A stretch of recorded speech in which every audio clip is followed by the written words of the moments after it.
You are?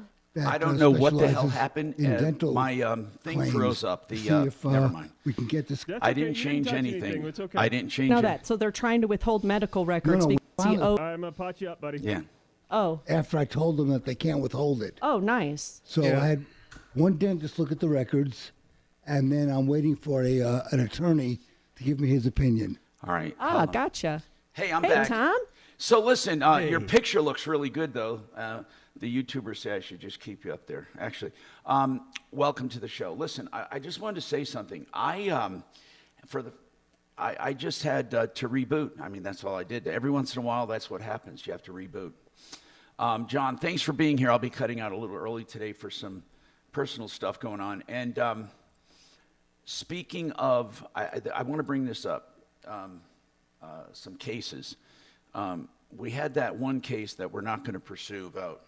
We didn't mention any schools, but we're not going to pursue it, having to do with a girl who was on a soccer team of 2. So we're not going to pursue that because the father said... Track team, I think. Yeah, the track team. That's right. Cross-country track. And here's what the problem was. She's at a little school, and she wanted to know if she could get a waiver to go to another school for that sport. Now, with kids that are homeschooled and all of that kind of stuff, they allow you to do that. But because her school has a team, theoretically she can't do it. So he was wondering why. There's only 2 kids on the team. They're not getting a really good experience. Can she go to another school? They won't let him. And then he decided not to pursue it because the school he's at, he loves the school and he doesn't want to jeopardize the relationship there and jeopardize the scholarship she's getting. And so bottom line is we're just going to leave that one alone. But we had another one come up with that Bo was working on. This guy was really pissed off. Now he's talked to a bunch of people. He talked to Deputy Scott. He talked to Bo again, and then he talked to other people. I think he talked to the consumer. He's saying, I'm being portrayed as a bad guy, and I'm not a bad guy. This is a guy that took thousands of dollars down, 62,000. 62 of them. 62,000. His name is Justin Garcia. Now, here's what happened. I may admit, by the way, that Carol might even border on a consumer nut, and I don't mean that in a bad way. I mean, there are some consumers that want to take control. For example, she went out and found a custom package for her log home, I believe it was, for a cabin. And then she contracted Patriot Remodeling Services, Justin Garcia, to build it. And she took delivery of the materials, and then it went downhill. Justin says, she's getting too involved. She's not letting me do my job. Okay, well enough. Even if that's true, even if she was a nut job and she went out and found her own materials and she was spearheading the project, and even if it fell apart. Now, she paid $28,000 for the materials. She paid $62,000 to Justin. It's been a year and a half. He has done nothing, and he says she owes him that money because he had costs involved and penalties. Well, according to the Contractors Trust Act, that money should be held in trust, and you're not allowed to penalize people for nothing. I mean, so this guy, Justin Garcia, we had people calling him because I said, look, this is serious. This is serious stuff. And he says, oh, you don't know the whole story. Well, I want to know why he feels he can take $62,000. Now, Bo said we should wait to get him on till Monday because we don't have a copy of the contract he signed with her. And I'm not waiting till Monday because he called us insisting that he has a right to keep $62,000 for nothing. For nothing. Now, I don't see how this guy is going to get away with it. But I want to get him on today. If he wants to come on the air, I want to get him on today. And the hell with the contract. I want to know his justification, okay? Now, the reason we don't have Carol's contract is she had no way to scan it. She literally made a copy of it and snail mailed it to us. But I'll bet you Justin has a copy of it. Maybe he can email it to us. So why don't we try to get Justin Garcia on? And he goes by several names. Patriot Remodeling Services, LLC. He also has something else he calls himself, Innate Architecture, Engineering, and Construction, and a host of other names in the past. Yeah, hey Tom. Yes. This is the one who actually dodged me yesterday. Yeah. Now he wants to come on the air, doesn't he? Not sure about that. Bo, call in, okay? I know Bo's listening. I decided I'm not waiting till Monday. We don't have to see the contract. I want to talk to the guy. I want to give him every opportunity to clear his name because, in my opinion, he sounds like a scammer, okay? I don't know on what planet he can keep $62,000. The Contractors Trust Act says the money must be put in trust and spent for that project. What does that mean? John Fuller, what does that mean as an attorney? Spent on that project. You know, it's almost like money in our trust account at the law firm. I mean, there's some money that just flat doesn't belong to you, and you have an affirmative duty under the law to account for that money and to be able to, give an accounting at any time for all the money that's come in and gone out relative to that particular account. So for a contractor, it's really no different. You need money up front. We don't like that, but so be it. But it doesn't just go in his pocket to pay his rent or something. It sits in the account and gets depleted as they buy materials and whatnot for the project. And at any time, they should be able to give you an accounting of the exact dollar amount there. I agree. And I don't understand his reasoning that he can keep it. So I just wanted to mention that's one we're working on right now. And I really want to get to the bottom of that. So that's what we'll be working on soon. Also, so give him a call again. And Bo, I've got Bo. Bo, I gave this a lot of thought. I didn't get a chance to talk to you. Forgive me, I have a lot going on today. We need to talk about this. He indicated he had a right to keep this money, right, Bo? He sure did. And on what planet does he live where he can keep $62,000?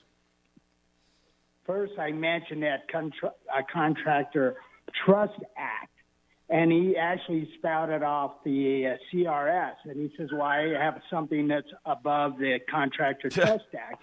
And I said, how could you possibly keep $62,000? And then he told me he had some materials. And I said, that is BS because the lady, Carol, bought all the materials for the job. Even if he did buy some materials, it doesn't equate to $62,000. Now, this guy spent the money. You want to make a bet he spent the money? You want to make a bet he doesn't have it in a trust account? And I want to know why he says so he said his contract is above and beyond the Contractors Trust Act? Yes, but he would not scan or email me the contract. So I asked Carol to let me see the contract. She's a little old school. She had no way of doing that, so yeah, she snail mailed it to me. And she's also emailing me the cashier's check that she gave to him for the $62,000. We need to go ahead. Okay, Dollar told me that he would only come on the air, which I think this was hokey, if Carol gave him permission. I see that. Now, does anyone even understand why he would say that stupid thing? Come on. It's asinine. So I called Carol yesterday afternoon. She's in a seminar today. She's afraid of the person. She didn't want to physically talk to him, but she sent him a text and sent me a copy of the text telling Justin that she's giving him permission to come on the radio show. Now, Tom, I asked him to come on the radio show last week twice, and I asked his attorney to come on the radio show. He refused to do it. He said he didn't have to. Well, of course he doesn't have to, but he's stupid not to. Yeah, but if he wants to state why he has the ability or reason to keep $62,000, you should come on here and explain it to us, because he's a scumbag, in my opinion. That's me too. But I want him, again, I'm calling him out. He doesn't need anyone's permission to come on the air. She came out and talked about him.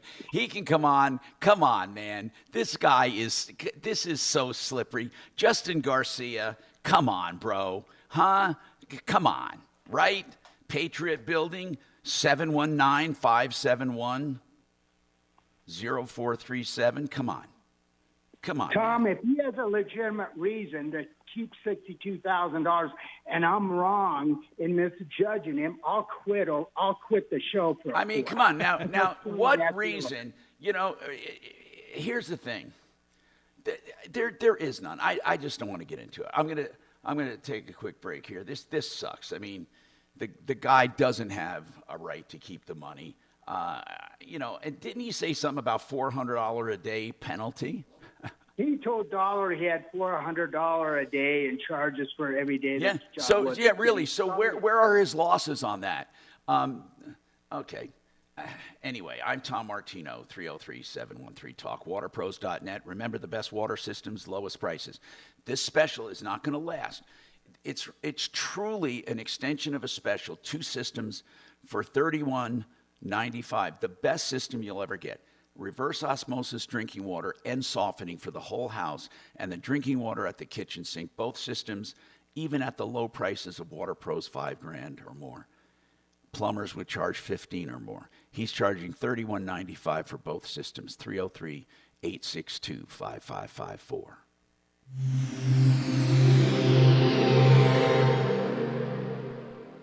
Broncos fans, get ready for game day at Bullseye Event Group. All right, Tom, you got about 20 seconds. I got Szymanski on the phone ready when you are.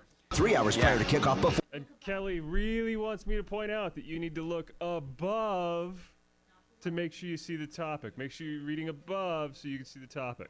3 hours. Come watch the early games and kick off your game day right. New this year, buy any ticket for a Broncos game and add the Broncos VIP tailgate at a 50% discount at checkout. Get your tickets now at bullseyeeventgroup.com.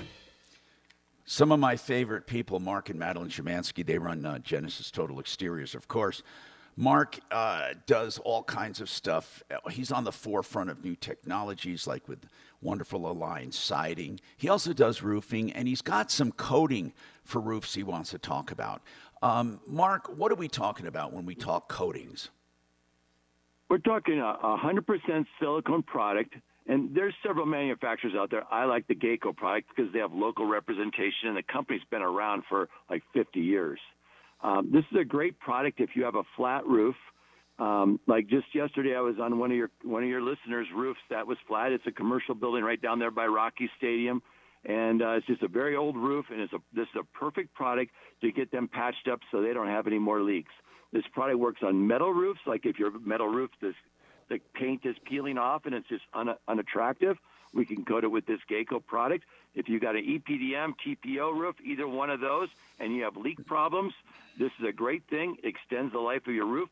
It never wears away. That's what's really neat about this product, where EPDM, TPO, they all start to wear away and they start to break down. Silicone does not break down. It lasts forever. Now, Mark, is this an alternative to replacements? It is, Tom, and so you don't have to tear off your whole old roof. An old TPO or EPDM, you have to go through permitting processes to make sure it's up to code and everything like that. With this product, you coat it, no permit required. It's a fraction of the cost of replacing a roof. Wow. And this is mostly commercial we're talking, right, Mark? Yeah, you can still put it on a residential house if you have one of those flat roofs. Yes. We've done it many times on a person's house. But you have a lot of listeners out there that own commercial properties. That's right. And this is a perfect product for that. Okay, 303-679-8509, GenesisTotalExteriors.com, 303-679-8509. Man, I love new products like that. Hey, want to talk about saving money on a bath? How about DiscountBath.com? Go to DiscountBath.com, put in some information, get a link, upload video. They'll give you a price without ever coming to the house. That's what I love about them. They are pretty damn cool when it comes to that. You know what I also like? I like that they can also do all of your baths at a discount. including shower conversions at $9,888. If you're looking for a shower conversion, $9,888. All in. That's with beautiful acrylic walls and glass panels. And you got to see them. You will love all of their designs and their prices, especially. DiscountBath.com. And when I say you can go to that website and get all your prices, you can. But you can also talk to them if you have any questions. 720-979-2322. Hey, Lazy Days RV. You know, RVs are a big deal, and LazyDays.com is the RV authority. From motorhomes to pop-up campers, service departments, sales, and they can do it all with all kinds of locations around the metro area and the country. They have a beautiful maintenance facility at I-25 and exit 240. That's the Longmont turnoff down Frontage Road. LazyDays.com. Boomskis. Who? Tommy? Yes. Hey, okay, so on your show notes on the call screener, if you type beyond the line, it doesn't go to the second line. It just disappears. So we need you to reformat Okay. that. Now, which does that make sense? Yeah, absolutely. Under the call, right? Under the show notes, like where we usually put the live topic for Right. whoever, Okay, Fuller, gonna do that whoever. Too. All right, I'll do that right now. That's why it was up on the other, on line 3, because... Yeah, it just has to be wrapped. Yeah, we know you didn't touch anything, but Well, I didn't, but no. here every once in a while things get changed. So Yeah, it just technology just screws up. you know, Do you go to offline? You can no, hear? people touch it, and No, not you though. well, I blame Doc. why would I ever do this? Yeah, there. I blame Doc. I think that. Wait, hold on. Now I got to wrap it. Only 'cause It he should didn't be have headphones on, wrapped. he can't hear me. It should be wrapping the text. Yeah, for I some blame reason Doc for it's it. not. Yeah, I know it's not. Got and all I, wonky. And I even gave it the command to text wrap, and it's not wrapping. Hold on, let me try. It's I blame Shannon. Does that help? it's all set to text wrap, and I don't know why it's not text. Let me do this one too. I'm going to do them all text wrapping. And then Dragon, when you get a chance, I don't know if this is for you or for Kelly, but if there's any 120s after 12 o'clock, they can be scrapped. I'll deal with 10 Mark. seconds. Denver's talk station, 630 KHOW. Hi, Tom Martino, your troubleshooter, 303-713-TALK, 303-713-8255, 888heating.com. Get them to check out your furnace before winter. Get them to replace it if you want. Great prices. They are good people. They specialize in high efficiency to save you money. 303-770-2776. So, did we try calling him again? That scumbag contractor. Did we try? It went straight to voicemail, Tom. Yeah. So, Justin, don't Shocker. don't give me any crap. Don't give me any crap. So, John Fuller, I do have a text, by the way, and I got you up on the camera now. So, on the I tell people, you can find out roughly what your case is worth and how to collect, whether you collect from their insurance company or your own. And what do you do to evaluate a case? Somebody wants to know, does it have to, they heard one time, and I know you hear all these myths, that it's 10 times the injury expense. Have you heard that? I wish it was 10 times the medical bills? I don't know. So how do you put a price on this? So there's a lot of variables, Tom, that go into evaluation of a case. And if you just started in a vacuum and you said, all right, we've got economic and non-economic damages, you could add up the medical bills and you could add up the wage loss and you could roughly approximate what the pain and suffering is. But there's so much more to it than just that. You have to look at collectability. You have to look at policy limits. You have to look at which insurance companies are involved, which ones are going to make us go litigate it to get the full value. I mean, there's all of these different things that go into it that the average, normal consumer just can't possibly understand the Right. the relevance of all that information. Not that they can't understand. There's no their case. They formulas, can. but there is no formula. there is not a formula. I wish there was, but in 22 years, I've yet to come across a formula. So it's a case by case. And this is not a text, but going on the topic of what we just talked about. What about what someone, and I hate putting it this way, what someone is worth, what they make, what their job is? Some people are owed more than others. I mean, let's just put it that way. Is that right or wrong, John? Oh, I think that's definitely right. I mean, again, you have different categories of damages. And so, I always tell clients you have one basket of damages and it's unique to you. And so in that basket, we will have all of your treatment, all of your medical bills, any future treatment, any limitations that you have on what you do for fun and what you do with your family and all these things. But then also, how much have you lost in wages and how much are you going to lose in the future? If the nature of the injuries keeps somebody from doing their job, let's take, for example, you as a radio host. If you lost the ability to speak, that would materially impact your ability to do your job as a radio host, right? Yeah. And so it would only be fair that the guy that caused that would be responsible to replace that loss. And Okay. that's really as simple as it is.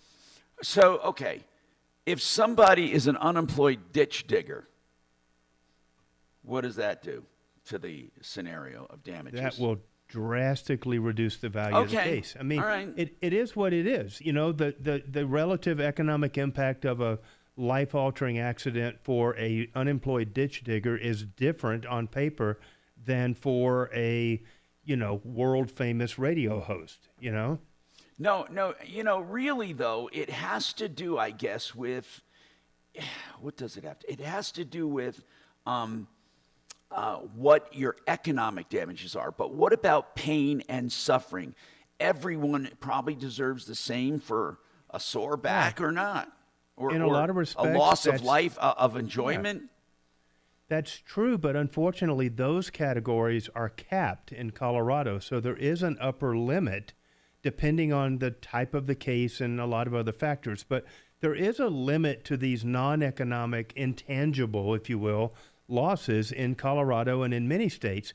So really, the only damages that are not capped are your economic losses. If you had, for instance, $3 million of medical bills, why would it make sense to put a cap on the amount of medical bills? They are what they are. And then the same logic goes along with your wage loss and your inability to earn money. That loss is what it is. It can't be capped by some law in a different state. So it may be capped by available limits, but it's not capped by by All law. right. 303 Martino, 303-627-8466. And you can write to us, help@troubleshooter.com. Whenever you call or write, we will get you on the show, and there's no need to wait. So you can call in about that. We're going to try to get Justin Garcia again to come on and talk about why he feels he can keep $62,000 and do nothing. Would you want a contractor who takes $62,000 and doesn't do a thing? Now, maybe he couldn't do anything because of circumstances. Well, if that's Give it the back. case, what were you going to say? Give it back. That's right. You're supposed to have it in trust for the job. And as Deputy Bo said, if you have any expenses, let us know about it. All right, Frank Duran, therealestateman.com. If you're wondering what will my house sell for, he can tell you free of charge, complimentary. Prices have gone up just a tiny bit. Demand has gone up just a tiny bit, even with that small drop in interest rates. Whatever it is, Frank can determine all the factors and tell you from experience what your house will sell for. That's 303-920-1622.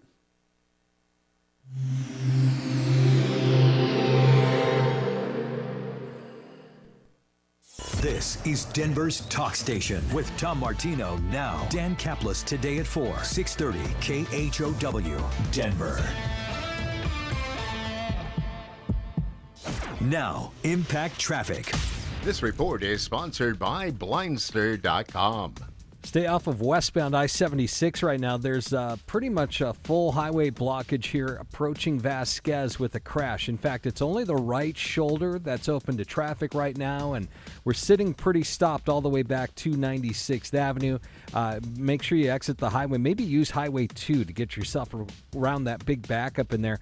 We do have a crash working westbound I-70 at Kipling. Right lanes blocked up, those backups to Wadsworth. And a stall westbound I-70 after the Morrison exit. That's in the right lane, slowing up from C470. Denver weather today, plenty of sunshine, high up to 91. We've warmed up to 77 now. With your impact traffic and weather, I'm Aaron O'Neill, 630 KHOW. Hi, I'm Kyle at Blindster.com. Blindster is a family-run business that began in 2010, and we've sold millions of custom blinds, shades, and shutters and received over 100,000 five-star reviews. Don't hire an expensive pro. Do it yourself and save big at Blindster.com.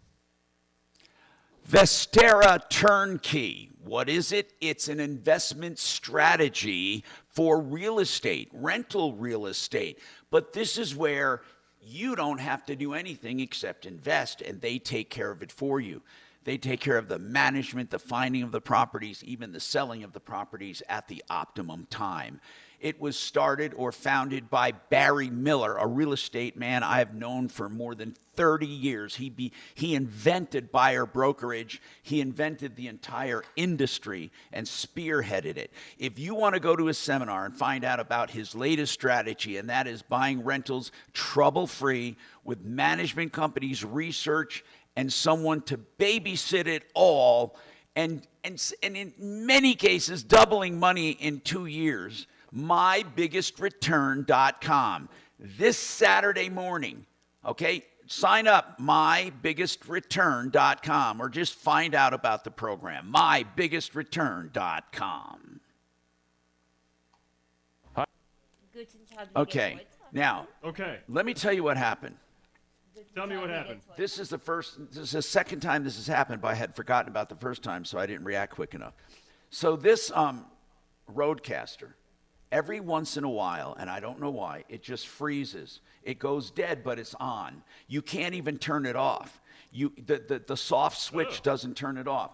You have to unplug it and reboot it. Unplug the power from the back. Well, that was terrible timing today, Tom.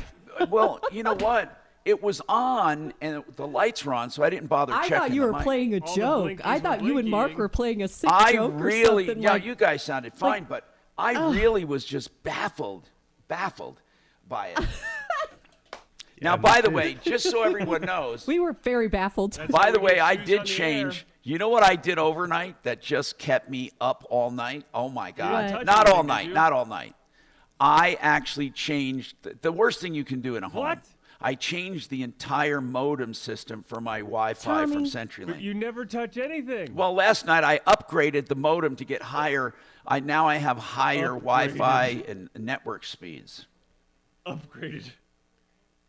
I have a really good modem, and I took away all the Google Mesh bullshit now. I don't even need to rebroadcast it so strong.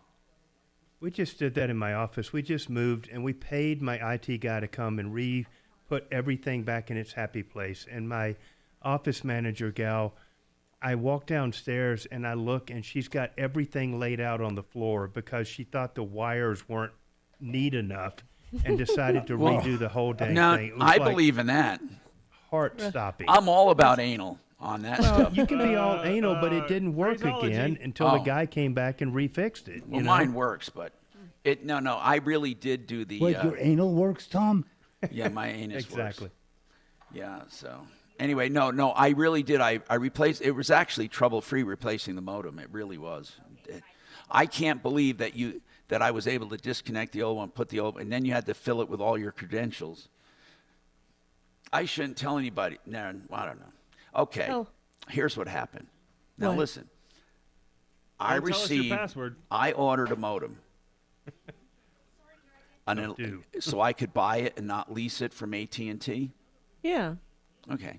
So 2 of them showed up, in one day and one another. 2 of them. What should I do with the second one? Did I you could order return. 2? No, I ordered 1. Okay. Now, if I return it, If I Craigslist? return it, I'm in essence getting one free. Is that wrong? Yes. Why don't you just call them and say they accidentally sent you two? Because take they it back to the store. No, because when you here's send why. it back, they'll probably shut your account off. They're Here's like, well, why. send it back. Because it came from two different sources. I swear to God. Well, And I only ordered one. And so there is an option that if they sent two, but they didn't send two. They did not send two. One sent one and one sent the other. And I never ordered from the other. Or, I mean, who knows? I don't know what to do. Whew. I also bought what was called a wireless access point. You can, just put somewhere and plug it in. You plug it into your Ethernet, and then it provides another access point for your network, so you have strong network all over. And I don't want to tell you how many I got of those. I don't understand what's going on.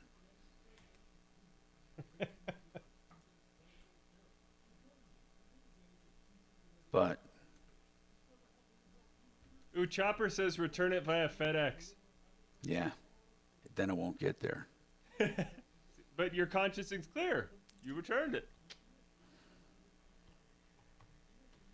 Look, you know what? With all the money I spend, you think I'm going to cry about this? 10 seconds, guys. Bill Roofing, 303-761-6400. 630 KHOW, an iHeartRadio station. Hi, Tom Martino, your troubleshooter. 303-713-TALK, 713-8255. So, John, somebody texted me, and this wasn't planned to have a personal injury day, but I don't care. People text me, and let me give those numbers out. You can text me. But on this one, before I forget, okay, it's on personal injury. Somebody wants to know if you have insurance and you get or you have accident insurance or some kind of coverage on your own, is the other party who's responsible allowed to take that into consideration to give you less? Short answer is no. We call that a collateral source, Tom, and the essence of it is that if you were savvy enough to go out and buy insurance company, or buy insurance, you paid for that out of your own pocket, through your work, through your paycheck, those kind of things. We're not going to let the at-fault guy take advantage of and somehow reduce their liability to you just because you happen to have coverage that kicks in to pay some or all of the medical bills. So the short answer is no, we don't do that. Okay. So, in essence, they have to make you whole. It doesn't matter what you did on your own. I mean, it doesn't. Yeah, I mean, what coverage? That's the gist of it, and that makes sense. I mean, if you went out and bought, again, imagine that you have one basket of damages, right? Yeah. And all of your medical bills and your wage loss and everything else is in that basket. And the at-fault person is responsible for everything in that basket. If you happen to take something out of that basket and pay for it out of your own pocket, you would feel like you needed to get reimbursed, right? And that wouldn't shock anybody's conscience. I paid out of pocket. You have to pay me back. The same is really true for these other benefits that you bought and paid for. You took money out of your pocket. You paid for that coverage. The coverage kicked in and did what it did, but that in no way changes the person who caused the damage's responsibility for paying for it. Okay. It's been that way for many, many years. Got it. All right. So back to this contractor thing. Somebody wants to know what if this woman changed her mind? Wouldn't that be? I don't think she changed her mind. We're talking about this woman contracted for a custom build on her lot with Patriot Remodeling Services and paid $62,000 down to build a cabin provided by another company that she paid for that, okay? So she wanted a custom build for a cabin, okay? But she bought that, okay? Now, even if she put, according to the Contractors Trust Act, if she put $62,000 down for the labor, and she bought the materials, even if she changed her mind, that money is supposed to be in trust, and the only money the contractor can keep is a loss. What would be a loss? Okay, let's say he eked out some time, John, to do the job and did not book any other jobs for that time. Could he claim that as some kind of a loss? Yeah, I mean, theoretically he could. I mean, that's the essence of a trust account, is accountability, right? You're going to have to detail out every single penny that went in and every single penny that went out. And I don't think that there's anything in the contractor's trust account that allows him to contract out of it applying to his duty to protect that money. No, you can't waive your rights, not like that. So suggesting that he somehow has a higher power by virtue of his, wonderful drafting of his contract is just ridiculous. I'd like you to try that defense in a criminal court if they try to prosecute this guy for stealing money from this lady, and that's what it'll come down to. So Dimitri did some searching on this guy as well, Deputy D, and we found, let's just, let me just ask Dimitri, didn't we find some stuff on him, like some licensing actions and other stuff from previous companies? No, that wasn't me, but I did find that he's been operating with 3 different company names. All right. And I did find that he's listed as owner at Innate, and they have a Denver phone number and a Denver address, as well as a Bellevue, Washington phone number and address. And I already texted those to Deputy Bo a few minutes ago, in case that helps him find him. What about licensing? Do we know anything about their licensing? Bo, I remember that Bo gave us an update on licensing from El Paso County. That was yesterday. He said he wasn't licensed there, I think. That's what I remember Bo saying. So Bo called Justin Garcia at Patriot Building, and it's also Patriot Remodeling Services. Listen, it could be anything. 719-571-0437. And he was pretty sketchy. He said his contract does not fall within the Contractors Trust Act. He said that has losses from materials he's purchased. But the license number that he put on the contract does not ring true with El Paso County. And some other names he's gone by is Innate Architecture, Engineering, and Construction, also Patriot Remodeling Services, Patriot Building, and again, 719-571-0437. Now, he said he's going to go after me. Well, I'll tell you what, Justin, I don't mind if you come after me, but what I'd rather you do is you give that money back that's in trust, the money you didn't spend, the money that you didn't have in expenses, and I defy you to come up with expenses. Do you realize it's been a year and a half, right? It's been a year and a half. By the way, give us a call if you have problems, and give us a call way before a year and a half, okay? She waited, tried to work things out with this guy, and then finally called us.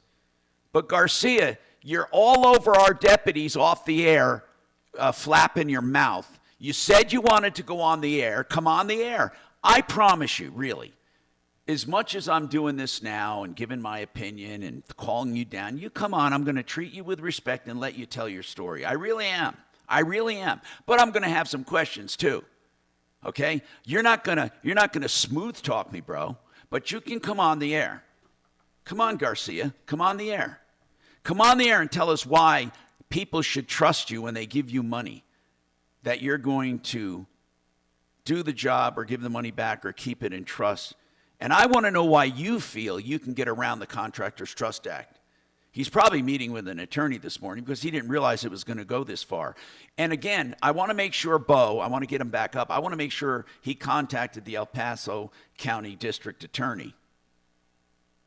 All right, give us a call, 303 Martino. You can call anytime, 303-627-8466. DenverRegen.com. Stem cell therapy, not only great value, they're lower than most clinics. They have great products and services, and I went to them. I've had friends go to them. They also do hair restoration, and they can do weight loss drugs at pennies on the dollar compared to the market.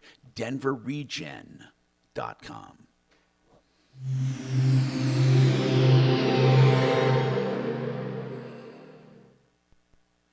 Now, Impact Traffic.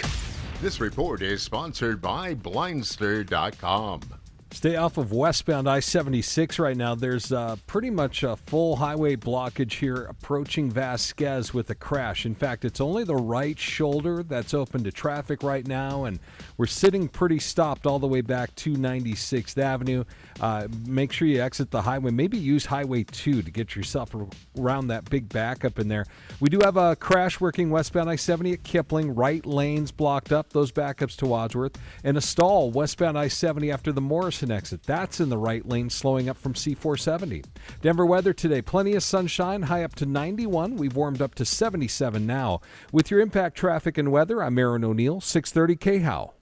Hi, I'm Kyle at Blindster.com. At Blindster, we offer custom-made faux wood and real wood blinds and shutters, cellular shades, Roman shades, bamboo shades, exterior shades, and more, all at factory direct prices. Don't pay too much for new blinds. Go to Blindster.com. TheArtOfGranite.com. Get your price right now for your countertops, whether it be granite or any other material. The name is Art of Granite. It should be the Art of Countertops. He does granite, quartz, quartzite, marble, any man-made material, any natural stone. He can do it, and he'll give you prices on the phone. Wholesale on all countertop materials. Tear out and haul away is always free. He even has a remnant yard, and if you get a piece from there, big enough to do your island or your bar or your countertop, you get the material free. Art of Granite, theartofgranite.com. 303-386-5919. 303-386-5919.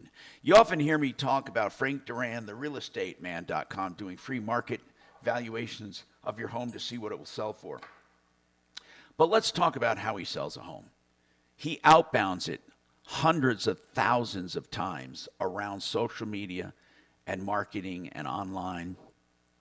He sells houses quicker and for more money. It's that simple. He has stats to prove it.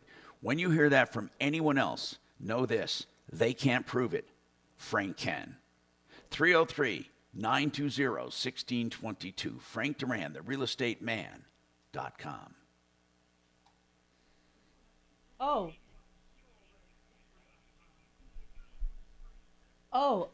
Yeah, I turned the Wi-Fi on. Sure, it's 57739. Is our text line. And you need to start the body of your text with Tom, so it goes directly. Oh, she's staring right at it. Now let me get off of here. I think it's just super slow because of the Wi-Fi. What's super slow? The studio video. Oh, is it slow? Oh yeah. It's laggy and whatnot. I thought they were doing 5G. No, Either or, it's it's got to handle video, which is just going to be framey. The 5G works better than the Wi-Fi. I didn't realize that, so I turned the Wi-Fi on, thinking, oh. No, it's the 5G. It works great. Yeah, that was my bad. That's the only. Hey, listen, let's get that woman on, the victim, again. I don't understand. Yesterday we couldn't breathe in between calls, and now we have a sparse on a day. I really want to help John out here. I can't hear him, so. Hey, Tom, are we still on video? Because my phone went black. No. I mean, hold on. Let me check it. I mean, the Zoom should be up and running. Oh no, you're not for some reason. Yeah, that's what I thought. Okay. You want to re-sign on? Yeah, you're off. You're on. You're not. When you went off a Wi-Fi, it disconnected. She's working on it. She's working on it. All right, good. She's gonna have to restart it probably. That's fine. The same link will work. Yeah. You can't do this over Wi-Fi.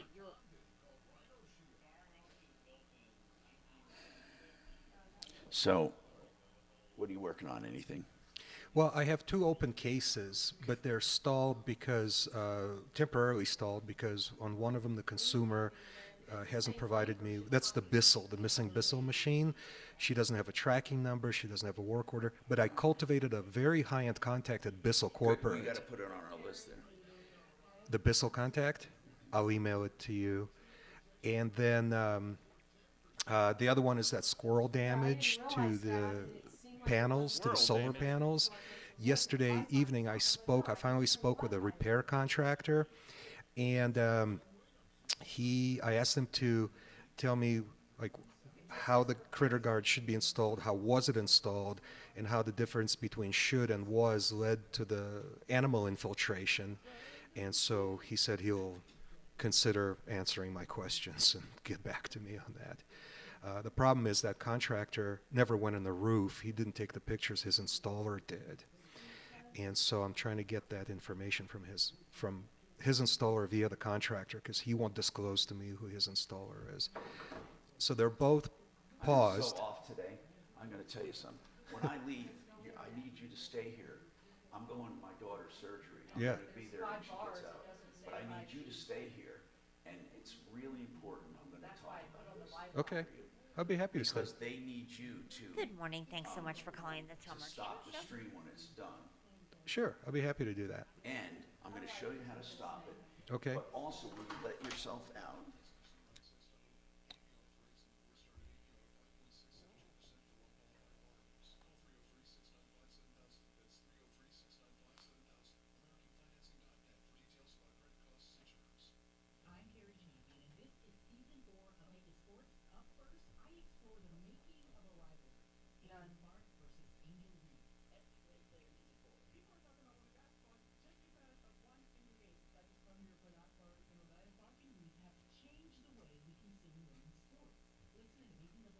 Yes. I just got to call you back. 10 seconds, guys. Angel Reese and start listening. Denver's talk station. Online at khout.com. Hi, Tom Martino here, 303-713-TALK, 713-8255. We have a lot of information that I want to share with you on consumer stuff, okay? It has to do with medical stuff. Now, John deals with mostly acute medicine, meaning people are in trouble and they get emergency help. Oddly enough, in America, not oddly enough, in America we have some of the best acute medical teams in the world for keeping people alive, resurrecting them from near death, or reviving them, and just getting them back to life. That's emergency medical. But regular medicine, it's interesting. We rank the worst when it comes to developed, industrialized nations. We're the worst. And yet we're one in acute medicine. The high-income countries and that have the worst health care, we're not the worst. Well, yeah, we are the worst. But we're in a group of countries. Sweden, believe it or not, bad. Canada, bad. Switzerland, bad. Germany, bad. U.S., bad. U.S. is the worst. So the bottom five, Sweden, Canada, Switzerland, Germany, U.S. Now, these are developed high-income countries. Obviously, there are countries in Africa and around that have worse health care, okay? So the best health care in the world for high-income countries, Australia, that followed by the Netherlands, followed by the UK, New Zealand, and France. I was trying to find a correlation here. Now, Sweden, Canada, and Switzerland have socialized medicine, right? I'm not sure if Germany does on the low bad countries, but then we don't have socialized medicines. We are at the bottom. As far as access to health care, the Netherlands have the best. The U.S. has the worst access. And I always thought it was good access, that anyone could go and get treated, but that's not what they're saying. By the way, we have more coming up on the Troubleshooter Show, 303-713-TALK, 713-8255. Stick around for more. We're going to try to get Justin Garcia on, but we are taking your calls, 303-713-TALK, 713-8255, or 303-MARTINO. Bought a new car in May. Okay, I need it muted. The Zoom needs to be muted. That's the only thing you have to remember. It looks great, though. Camera, a dash Thank cam. you, dear. Thank you. Based Looks on good. No. So let me ask you a question. So you're driving along. Okay, how does it look, Tommy? Somebody Looks cut great. you off in Looks brake great. check. Okay. You hit him. I didn't it's a done realize it deal, wasn't right? supposed to be on Wi-Fi. That was my bad. I mean, if It's on gonna. dash It cam, looks way better. If they come in like this and and there's no room to maneuver. Okay. So what happens if they go up and then they brake check you, but aren't you responsible for This is what's staying gonna be on. far enough We're gonna have behind this on. not to hit So somebody in this will front of be you? on with you over So here. brake checking is So you irrelevant can sit here. after the first episode. Now, correct? when you For the most stop it, part? you simply hit that and stop. This, you're going to point to stop, Oh, you and can- then it's- hit that right there. This is a button, too. It's a trackpad, Mhm. yeah. So it's a trackpad. So when you hit that, it'll stop, just like that. Okay. No, you don't do anything. You just stop. What are Just the leave YouTubies up to today? Right. You can turn off. Hey, the lights, but YouTubies. just stop steering me. You don't have to turn anything off. Right. No, I can always. Now, Okay. here's the deal. Let me show you upstairs. Let me give them a Next time you're on a break. no, we have time. We have a lot of time. You know, Justin might not know that corporate veil does not shield him from personal liability. Hi, Justin. This is Kelly. I'm calling from the Tom Martino Troubleshooter radio show. And you have obviously been a subject, and your company has been a subject of our show for a couple days, and just wanted to let you know that we are here. We are ready to hear you speak. We would love to hear your story. If you could please call me back at 303 Martino, which is 303-627-8466. That is 303 Martino, which is 303-627-8466. And I wish you a blessed day too. Thank you so much.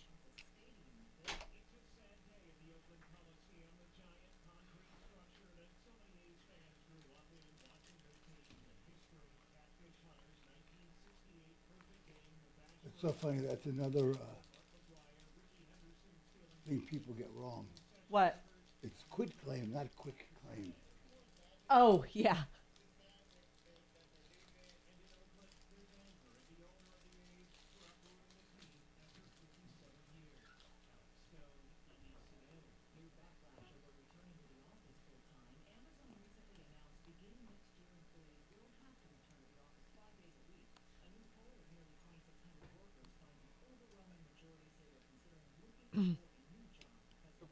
Oh, Mark says the connection's better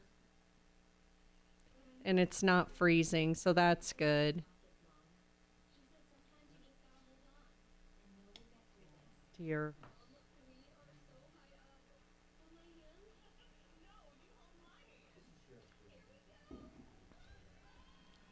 What did Kelly put? Quick?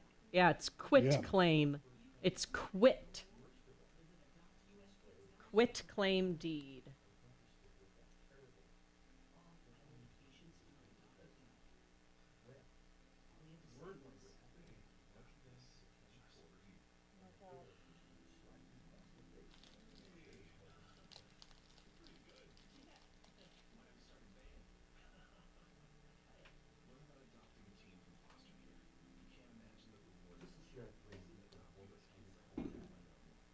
I am ready for Mark to be home.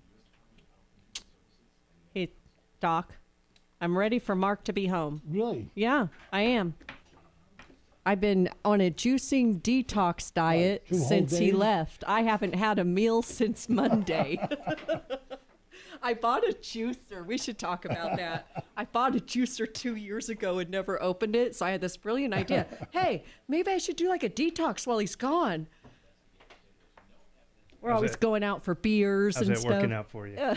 Well, I'm here. Actually, I haven't had any caffeine. Waking up on fucking lemon water. Oh my God. Whew. How many days? I started Tuesday. I haven't had a meal since Monday night. Wow. And I'm on Thursday. And let me tell you, this juice is not like, I should it's do not that. like buying pineapple juice or apple juice. It's not, I love juice, you know? Like- Now I'm making juice and I think I'm going to puke. What is it? All green stuff or? Oh, it's beets. It's It's kale, it's pineapple, apples, mint, ginger. And this is a thing I was going to give up on the first day, but I'd be embarrassed telling Mark I wasted all that stuff I bought, oh my God. We used to do that a lot. We used to do that every day. Not the starvation shit. But not the fasting, the juicing. Yeah, we would just eat it as like a breakfast. Or Yeah, I something, can see doing that and just having regular meals. But this whole detox cleanse thing, I'm pretty clean. What are you detoxing out of your body? Oh, just like it's supposed to be good for your gut, Doc. I have a lot of gut issues, so it's supposed to be good for that. It's supposed to like reset your cells and make you live longer. You know what? So I'm hoping I added on an extra couple months. It can't hurt. It can't hurt. But you're right. They're like, I hope I added a couple extra months. Maybe. Hey, I just was when miserable you're for at 4 the days. end and you're like, Yeah. Do you ever go like, these next 2 months are going to be the payback for that? Or do you look back and say, maybe the last 2 months were the payback for it, and I didn't even know, right? Yeah.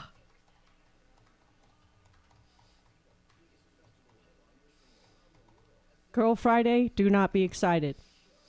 It's going to be all on John Fuller. I'm just support.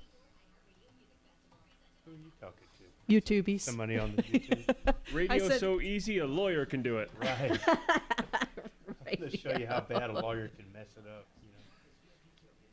We already have 2 other lawyers Mark's on this asking if I station. have beer in my cup. He says, is that juice or beer? Should be a beer. After the way Tommy just left us. Just sitting there looking at us like. Like, what? I looked at the screen, it's all black. I'm like, oh, shit. He's really not there. I thought it was a sick joke that he and Mark were doing. Like, oh, just throw it at him. Now, Tommy's in the upper Susie's left-hand time to corner, shine. and you can't see John. Sure appreciate it. Oh, that's true. But Tommy's going away soon. They're finally putting him in a home. Is it a 70? Yeah. So listen, I don't know what happened to calls this morning, but I just hope you guys have plenty to talk about. I hope you've been saving them all up, and you're going to. I got a lot here that in a I've been. minute. 10 seconds, guys. Interview this time with Stephanie Rule on CNN. For non-answers, we'll highlight all of them, plus the New York City mayor indicted and more on the Joe Pag Show. Tonight from 6 to 9 on 630 KHOW.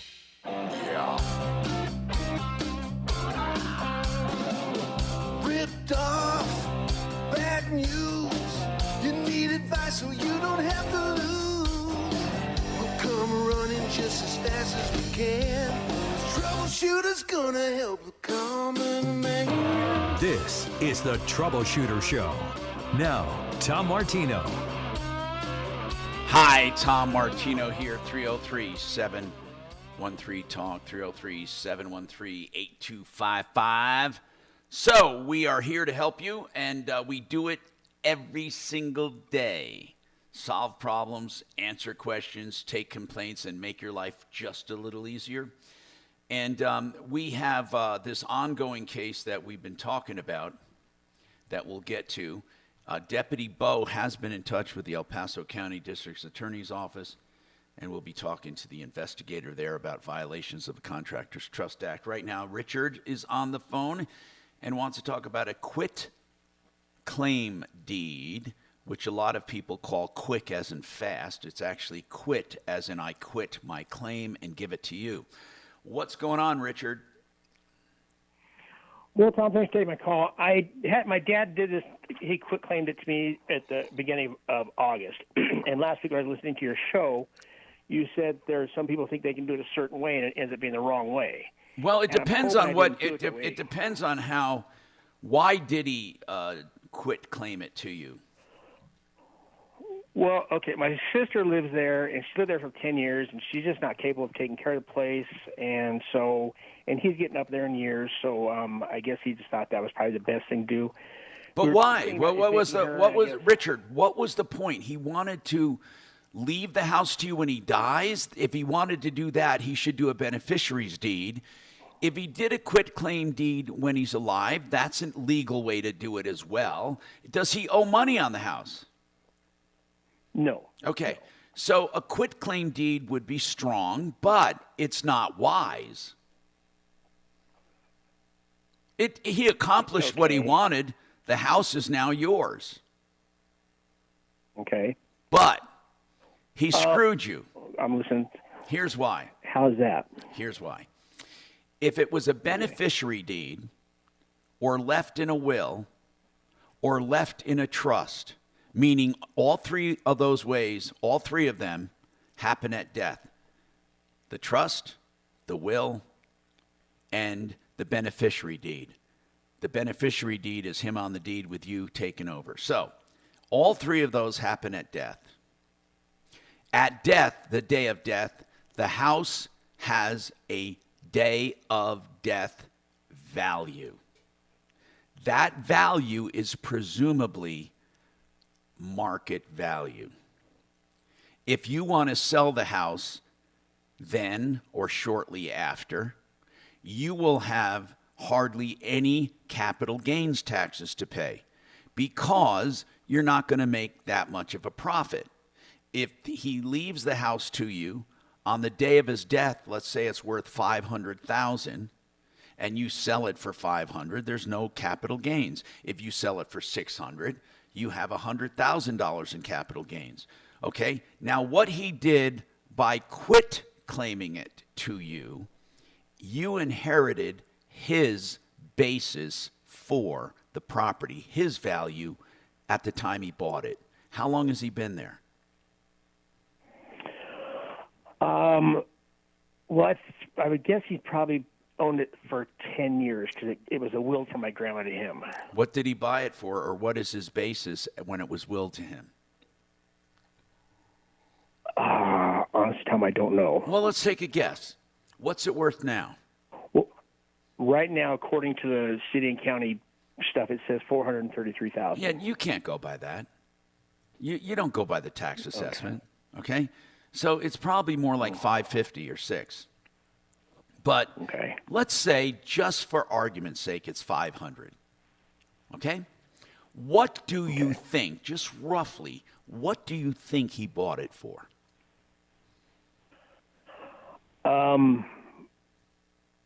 Well, just as go ahead. Just as an example. It was willed to him from my grandmother. I understand that. The day that she died, what do you think the house was worth? That is your dad's basis. Let's say, for argument's sake, it was $200, $250. Okay.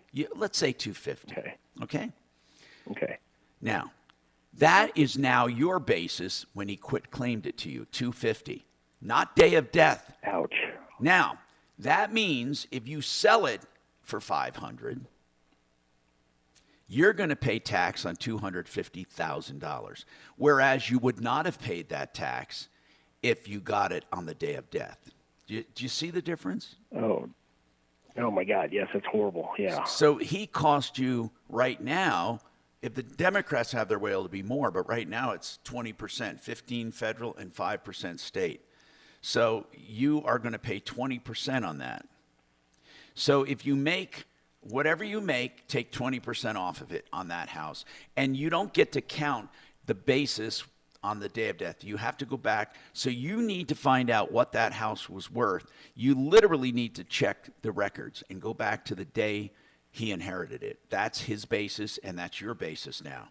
And I don't think there's any way to undo it. I think he just screwed you. But, so many people do this. The government loves it because they get a lot of tax from people who don't know the law. They get a lot of tax.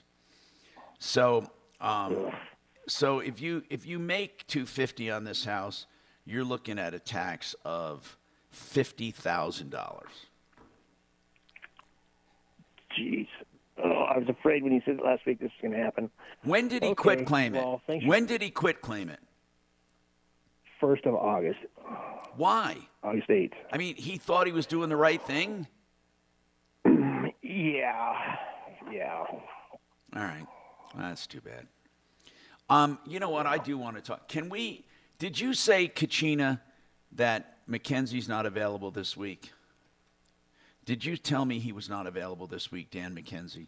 You are correct. Okay, is Keelan Park available? I want to see if we can undo this. Is Keelan Park? Not until Friday. Damn it. Damn.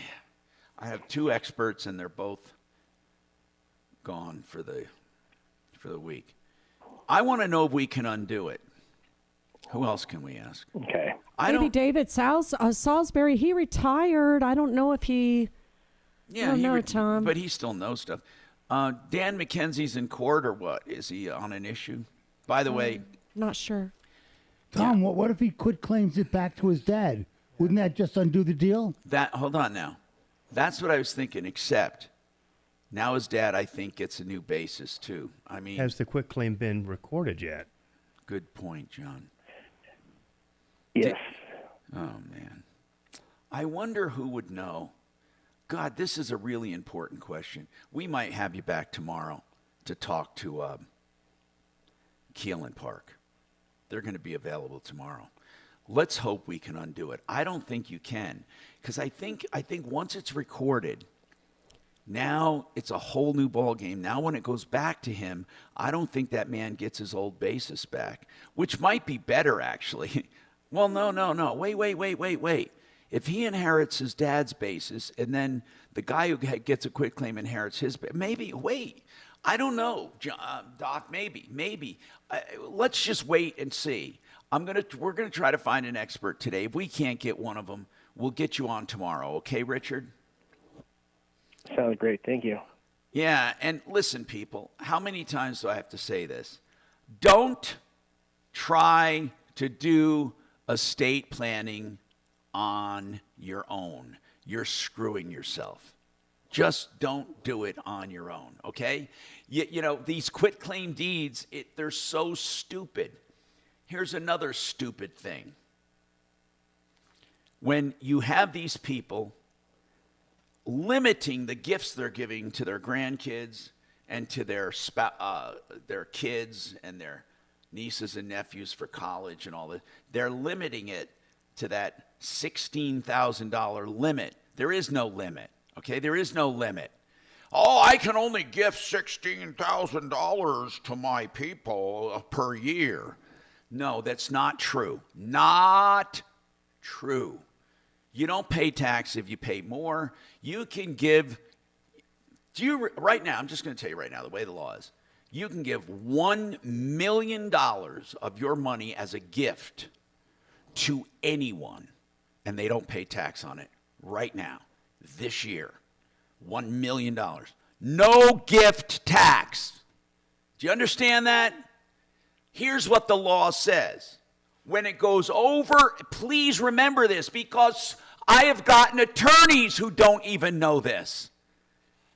Every dime over the 16,000 or whatever the limit is, I think it's 16. Everything over the annual limit goes against your lifetime exemption.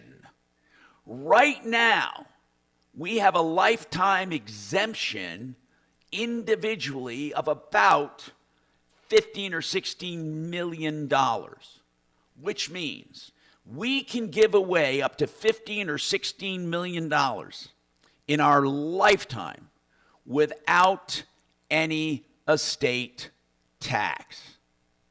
Now, if you give 16 or below, it doesn't count against that lifetime limit.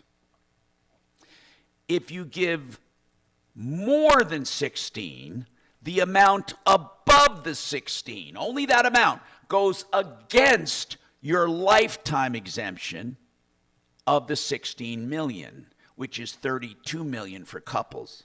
I might have it off a few million, but basically the concept is true. You don't have to limit your gifts unless you're Bezos or Elon Musk or actually anybody that will leave more than 16 million behind. Okay? So don't go through all these conniptions. I had a guy worth a bucket of nails who said, "Oh my God, my mom gave me more than 14 grand. I don't know what to do," because at the time the limit was 14 grand. He's thinking he's got all these taxes due. So that's it. Don't try to do estate planning on your own, okay? That's why we have people like Keelan Park and Dan McKenzie. In fact, let me give out Mackenzie's number because I was supposed to do a spot for him anyway. Dan McKenzie, McKenzie Law, 833-CO-PLANS, 833-CO-PLANS. He's live and local, but that's just an easy number to remember, 833-CO-PLANS.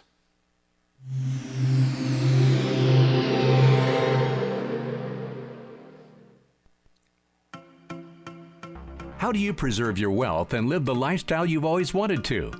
Tune in to the Asset Prevention Hour with Stuart Willis weekly here on 630 KHOW, Saturday mornings at 9. Gravina's Windows. You want to talk heritage, talk Gravina's Windows and doors and siding on West Evans. Now, these people have it together. He started this company way back after working for his dad, Larry did.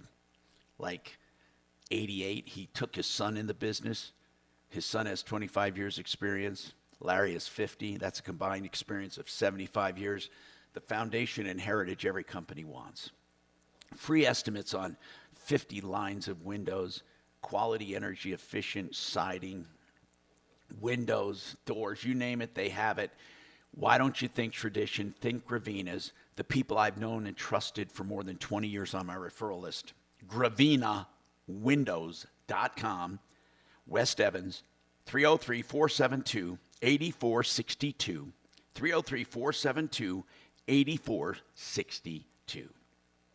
The Art of Granite. You can get a price right now on the phone. Just call them and say, "Mitch, I need a price on my project." Tear out and haul away is always free. All the materials you buy for the counter will be wholesale. You pay for fabrication and installation. They have it down pat. You can get a price on the phone. All you have to do is call theartofgranite.com, 303-386-5919, 303-386-5919. Hey, Dragon. Yo. You know, I'm leaving at noon. Okay. From noon to 2, do you have backups for all my lives? I need to maybe email you stuff you may not have. Do you know how to get to the vacation folder or not? I could poke around and try and find out, but I have no idea one existed. So. Oh, yeah, because John won't be doing any lives. Right. Gotcha. So let me ask you something. And I'll be too busy throwing up. Suze, I was just going to ask you. You know enough about him, but okay. Suze can do it. She's great. I know she can, but she doesn't want to. So. Oh, it's not that I don't want to. I'm not going to screw those up. You're not going to screw them. But here's what I'll do. I need you to. This is a pain in the ass. I'm so sorry I didn't prepare for this. My head's mushy right now. Could you? I know. Give me a list of the lives for the next 2 hours from noon to 2. Sure. And I will go and make sure you have every one of them. Okay. And if I don't have it, then we'll just have to make good tomorrow. I'll email it you right now. Thank you, man.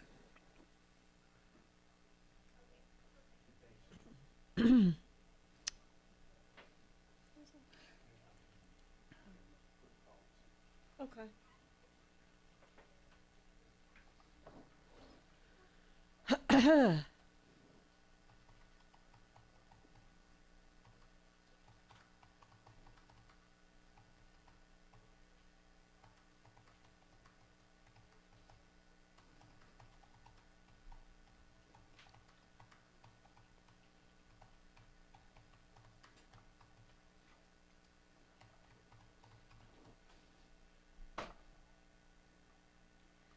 Be my husband right now. I want to go to the Rockies game in the clubhouse seats and get people waiting on me. They have Sonoma Contreras.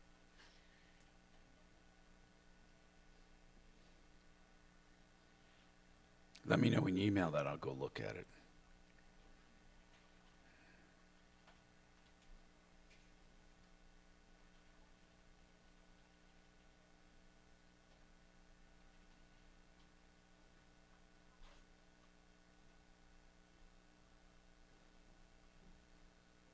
Just sent. Thank you.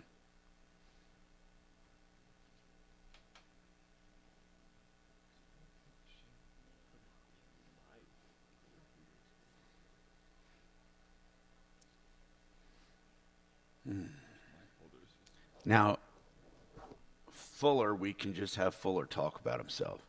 Okay. Yeah, for sure. Okay, so I'll skip that. I'm going to go to the vacation folder, and then I'll give you access to it. Can you get to a Dropbox, by the way? Yeah. Okay. I'll just give you access to it, but I want to make sure I have the stuff in there.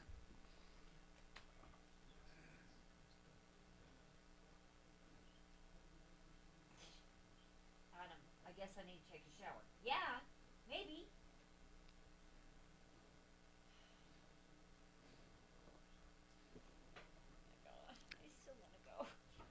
I got to update these, but they're going to be all right for today.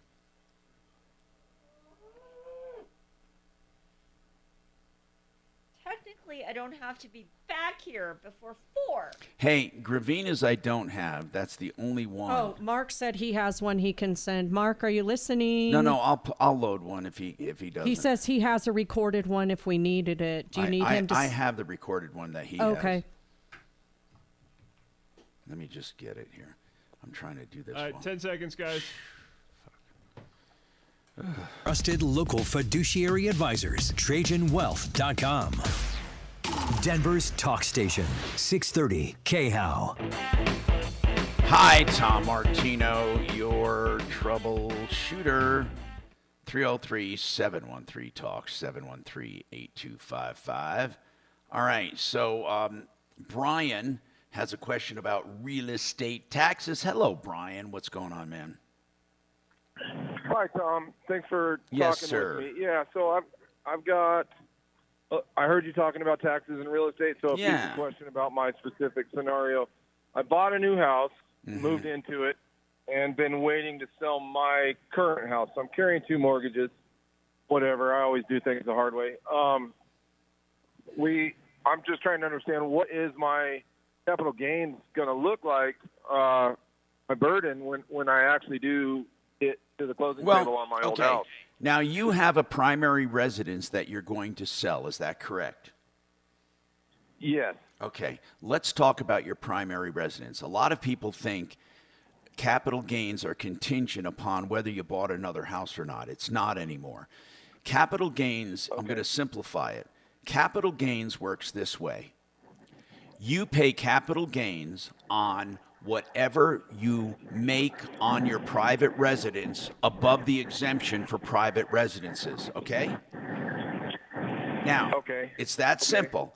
So it doesn't matter if you buy another house or if you buy a yacht or don't buy anything and just piss the money away. It doesn't matter. It used to be when you bought a house more expensive, you deferred the gain. That does not apply to residential properties. Right now, it's very simple. A single taxpayer is given an exemption.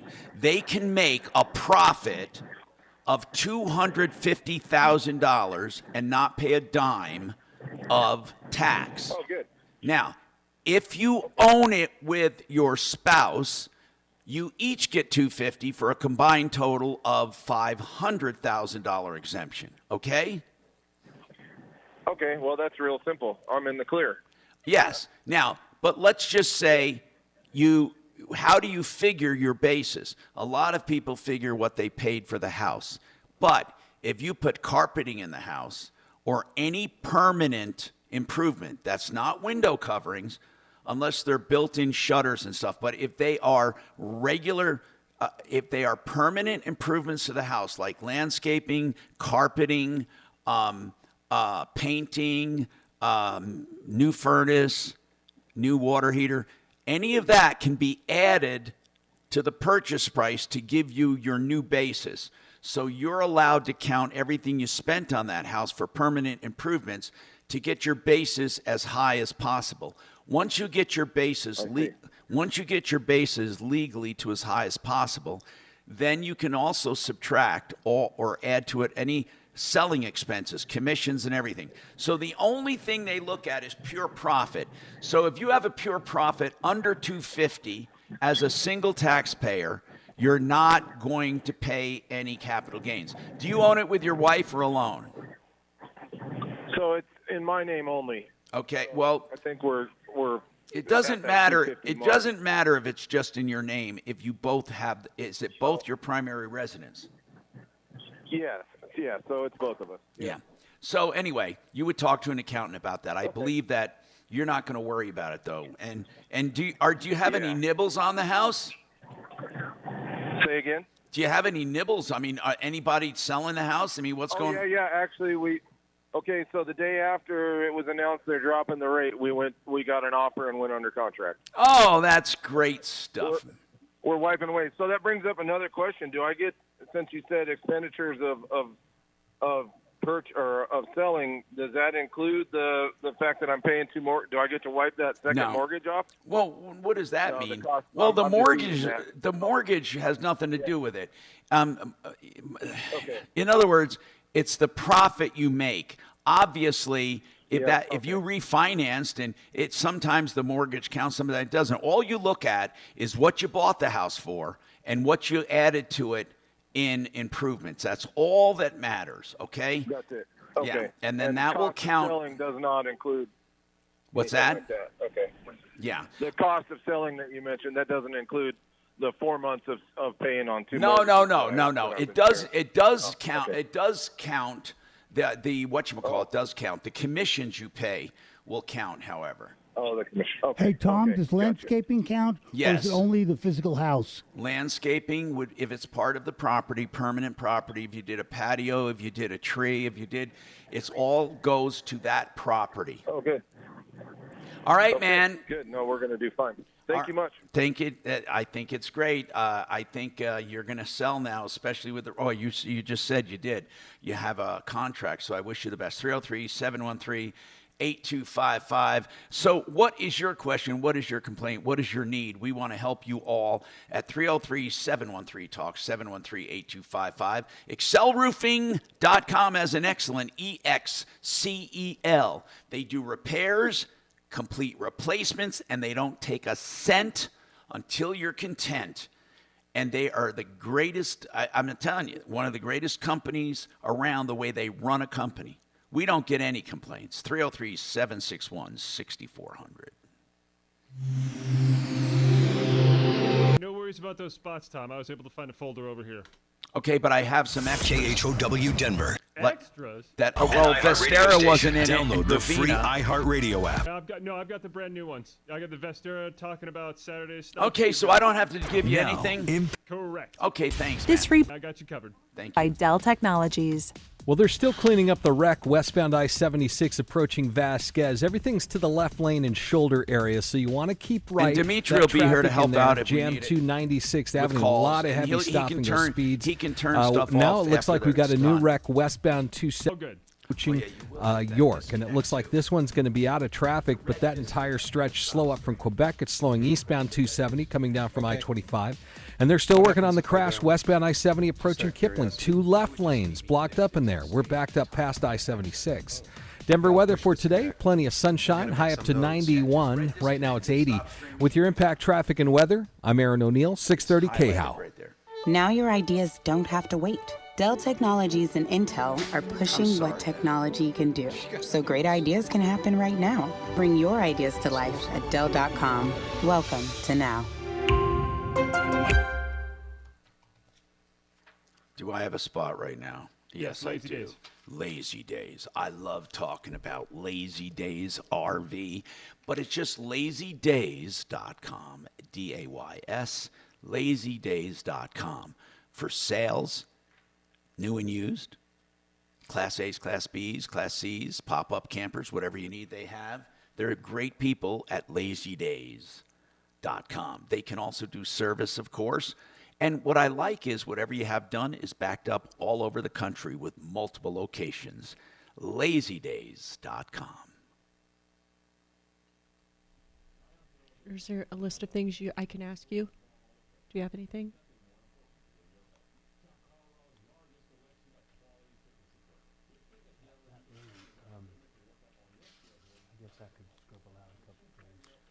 if you want to. It's up to you.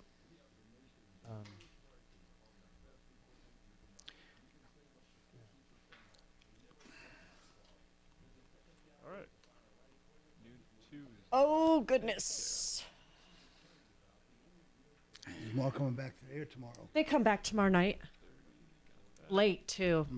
That sucks because, I'll never quite fall asleep, and then they John. get in. Yes, sir. Thank you, by the way, for short notice. Thank you. Everything going all right with that? Well, we're going to know today for absolutely positively sure, but the biopsies were clear, Good. so that's wonderful. Fantastic. So now we're going to find out, but they still wanted to do this as what they call an abundance of caution. So we'll see. I mean, small chance, but still a chance. Yeah. Hey, Dragon, are those Vistara lives usually 30s or 60s? I'm just making this backup for Stephanie for our best ofs. This shows as 30 currently. Okay, got it. Thank you. All right, I'm just making sure that whole folder is up to date with new lives because I got a bunch of new clients. You told me you petted him yesterday. Yes. Very happy about that. Simply Floors, I thought, canceled. I missed the first part, John. Where did Tom They have did? a biopsy from? Yeah, Oh. but Where did Tom they have had a biopsy? month. But I see a live is for them. But okay, I guess they would know. Yeah. Oh. A couple of left nodes. You didn't know about it? Well, I guess I need to ask Mark because I'm placing orders for him today. I'm a busy woman. Uh-oh. Yeah, no, they had a month, obviously, for a while. I have some good people here. I have some good stuff. So worried about him. Orders for October? Yeah, you're right. Mark, But I guess if they're on the log now, this is part of the cancellation. Yeah, well, yeah, the new week starts next week, but I was putting in orders today for Mark, and I guess I did. I'm glad you said that. Woo-wee. Dragon, I don't mind also, just for the future, I don't know if you want it, but I can give you a link to this vacation backup that you always have. But I don't care, whatever you want. Yeah, sure, that couldn't hurt. Go for Okay, it. sure.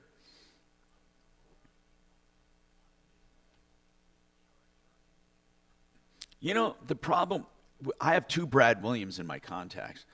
Huh. And I texted The comedian and me? Yes, the little short guy.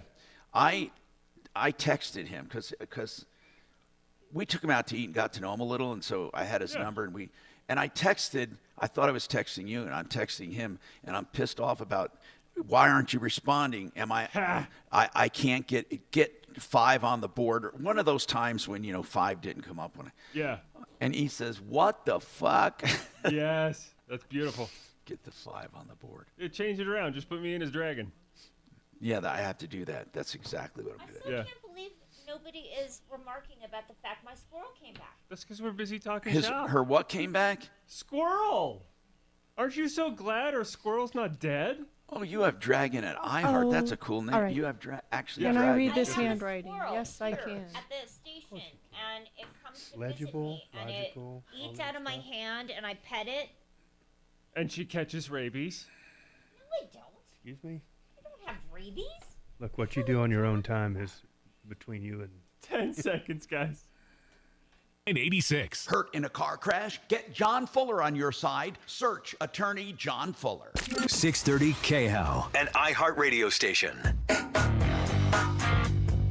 Hi, Tom Martino here. 303-713-TALK. 303-713-8255. What's going on? Let's talk. So I have, let me just get this one here. Okay, I had another question because we were talking about this capital gains. Somebody wanted to know about commercial property. Does the exemption apply? No, it does not. But what a lot of people do is when they have a rental, they build up a lot of equity in a rental. Then they sell their primary residence, they take the tax exemption, they move into their rental for 2 years, and then sell it because it has to be 2 of the last 5, and they get another tax exemption. Now, there are some builders, and the IRS, no one has ever caught up with them. No, I shouldn't even use the word caught up with them. They don't say anything about it because it's illegal, and here's what it is. They build a house or fix up a house, fix and flip or renovate or whatever, right? Or they build a house and they live in it for 2 or 3 years, sell it, get all that exempt. They get $500,000 tax-free. Do it again. $500,000 tax-free. Do it again. Not bad, is it? I mean, really not bad. And fix and flippers can do that too, even if you sub it out, right? But it is a way to live tax-free. Now, on top of that, if you want to make that even better, you can have I'm getting really weird here, but you can have some of the money that you build a house with from your overfunded life insurance, and that's growing tax-free. You borrow from your life insurance policy to do the house. You sell the house tax-free as part of your personal exemption, then pay back your life insurance policy for the money you put out for that house, and you pay yourself the highest interest allowed, and that interest goes to your cash value of the life insurance. So now you've just made a ton of money on your life insurance, which is growing tax-free, so your cash value is going up. Then you made a ton of money on your house that you didn't pay tax on. Think about this. So now, if you do that back and forth with an overfunded life insurance policy and spec homes, and you build up, now that you keep making tax-free money from the spec homes, that money, you do anything you want with it tax-free. But when you pay back your life insurance, you pay it back with top interest. That's going to shelter more and more cash growing tax-free. So then what do you do with this big bundle of money in your life insurance? Well, we've said that a million times. Again, I'm not saying this is the only investment you should have or whatever, and it has to be time appropriate.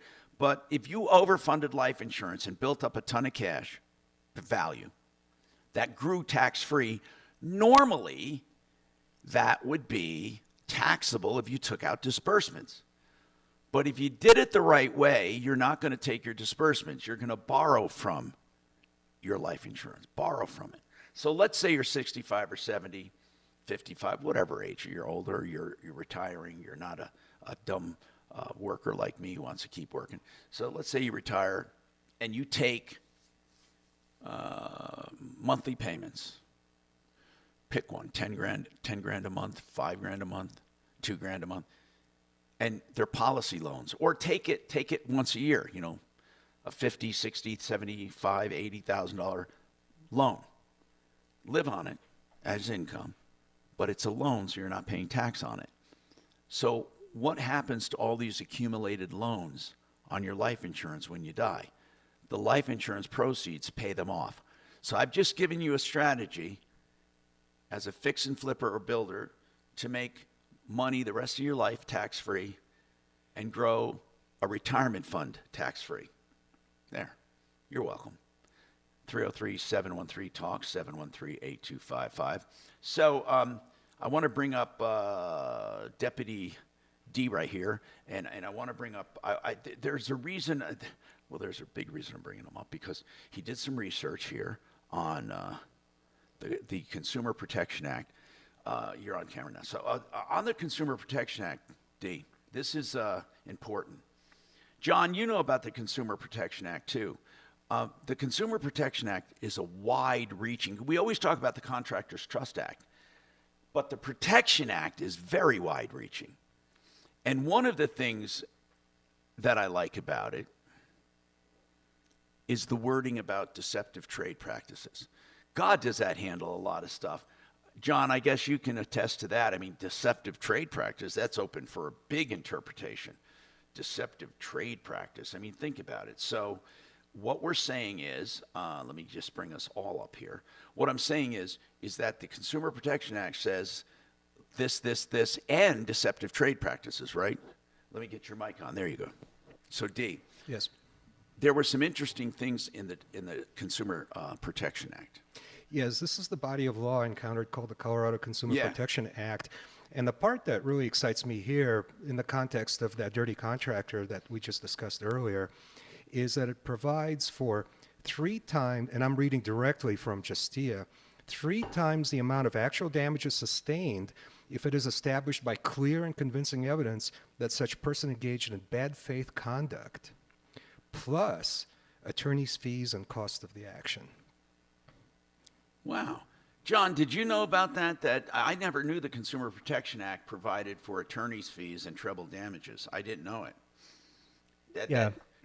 They do. The only problem with that, I mean, as you look at all these different things, Tom, is you have to kind of really look down the road.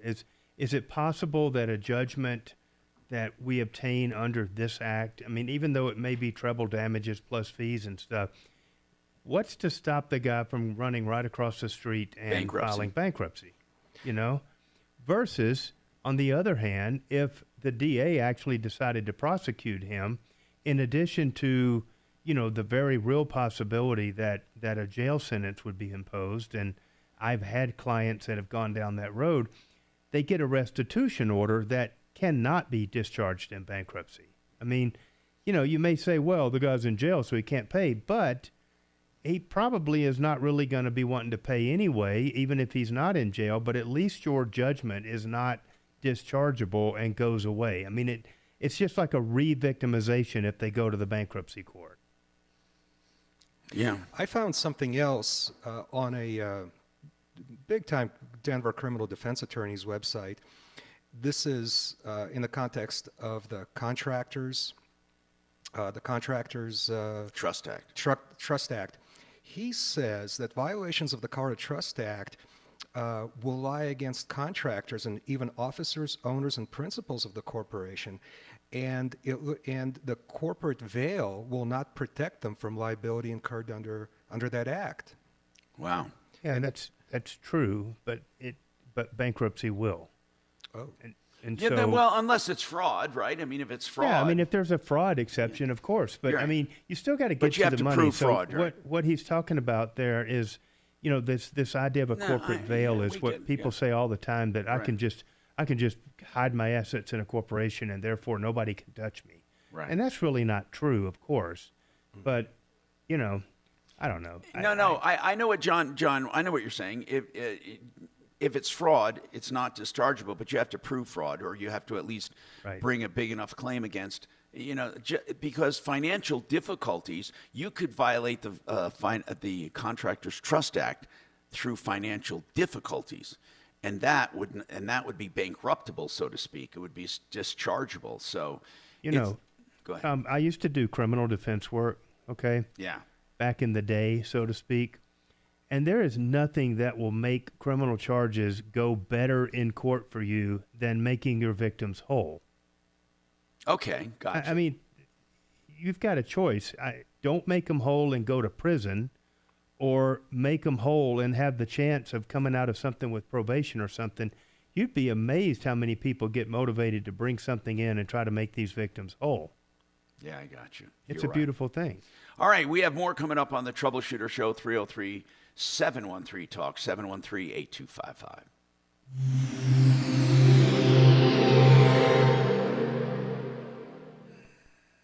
Now, Impact Traffic. This report is sponsored by Blindster.com.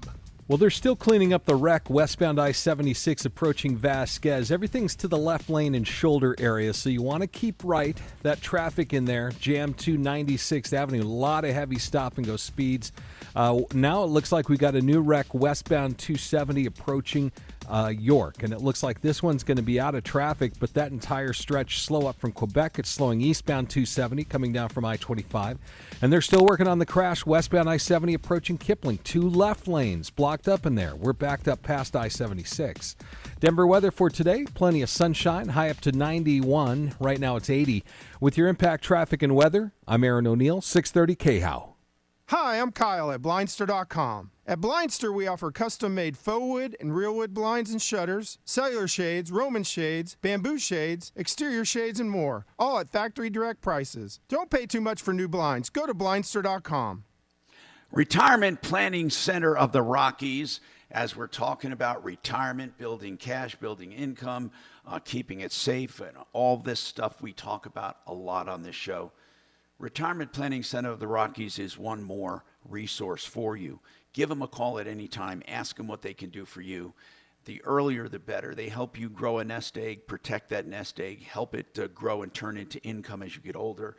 And all of that, as well as looking at your estate plan and your long-term care, health, and insurances. What you can do is call them, as I said. When they're on your side, they become your quarterback for retirement. And they help you shore up your plan, not just the elements of the plan, but the whole plan in general.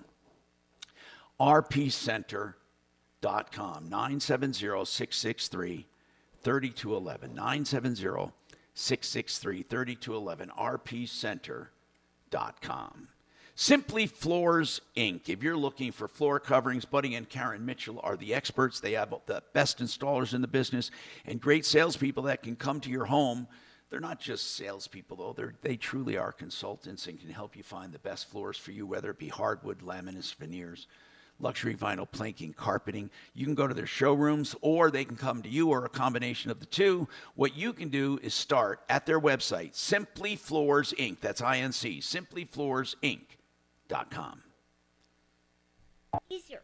See how quick that was for you just to print? Yeah, I did. And then you walked and got lost and then came back. I did not get lost. I tried to. No, you got lost. Oh my God. Okay. We'll go with that. So Dragon at iHeartMedia. That is me. Link to Dropbox, and I'm going to just put it there.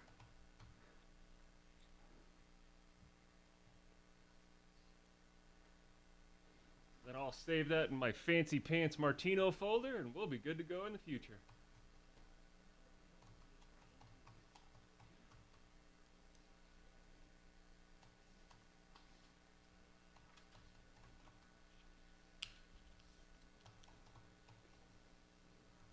So you understand on the vacation backup, it's going to be the actual word vacation backup, but you'll see. It's the link. You'll get it. Okay. I'm sending it. Just make sure it works, and we'll be great. He's alive. We get it. Well, seriously. He's alive.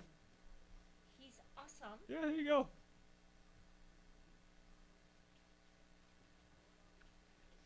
So excited to have 2 hours off to go play with him. Play with who? Her squirrel friend. Oh. You are crazy. Oh my God. She is just like insane. Oh my God. Okay, so I actually have a Yep, squirrel. you started this. Oh, like a squirrel pet? Yeah. Oh, here. No, he's wild. Oh, here. He's wild. Here. Yeah. Oh, I bet he's adorable. He is so cute. Probably looks like a what's squirrel. his name? Poofy tail. I named him Billy. Billy? Yeah. Like is in Billy Idol?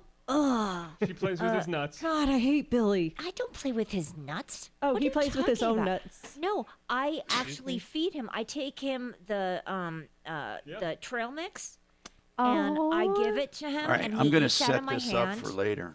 I'm setting up the Zoom. And then he will he like crawls up and jumps on the bench next to me, and he lets him pet me You're him lying. pet You'll me. actually pet that thing? Yeah. Oh, aren't I you pet afraid him. of getting She lets the rabies or squirrel pet something? her nuts. No, he doesn't have rabies. No, I'm just saying, aren't you afraid you would get rabies or just a No. disease? No. Oh. No, because I wash my hands. I'm very healthy. Anyway, There's no. never I been didn't think a you would case give him of rabies. transmission from a squirrel. Oh my gosh. He is the best. That is but, so funny. But he will literally, like, jump up on the bench next to me. Yeah. And I will scratch his head and play with his tail. And he's very cool. And I was everybody here, That sounds Ryan, Shannon, and Dragon all said, yeah, he's dead. But he's not. He's alive. He's alive. Or it could be a completely different squirrel that she's mistaken. Cause, That's cute. not to be squirrelist here, but don't they all kind of look alike? Oh my God. All right, so this frame that's up right now will be permanent through 2 o'clock. Dimitri will be sitting here in order to turn off everything when we're done. So it'll be just like the big chair.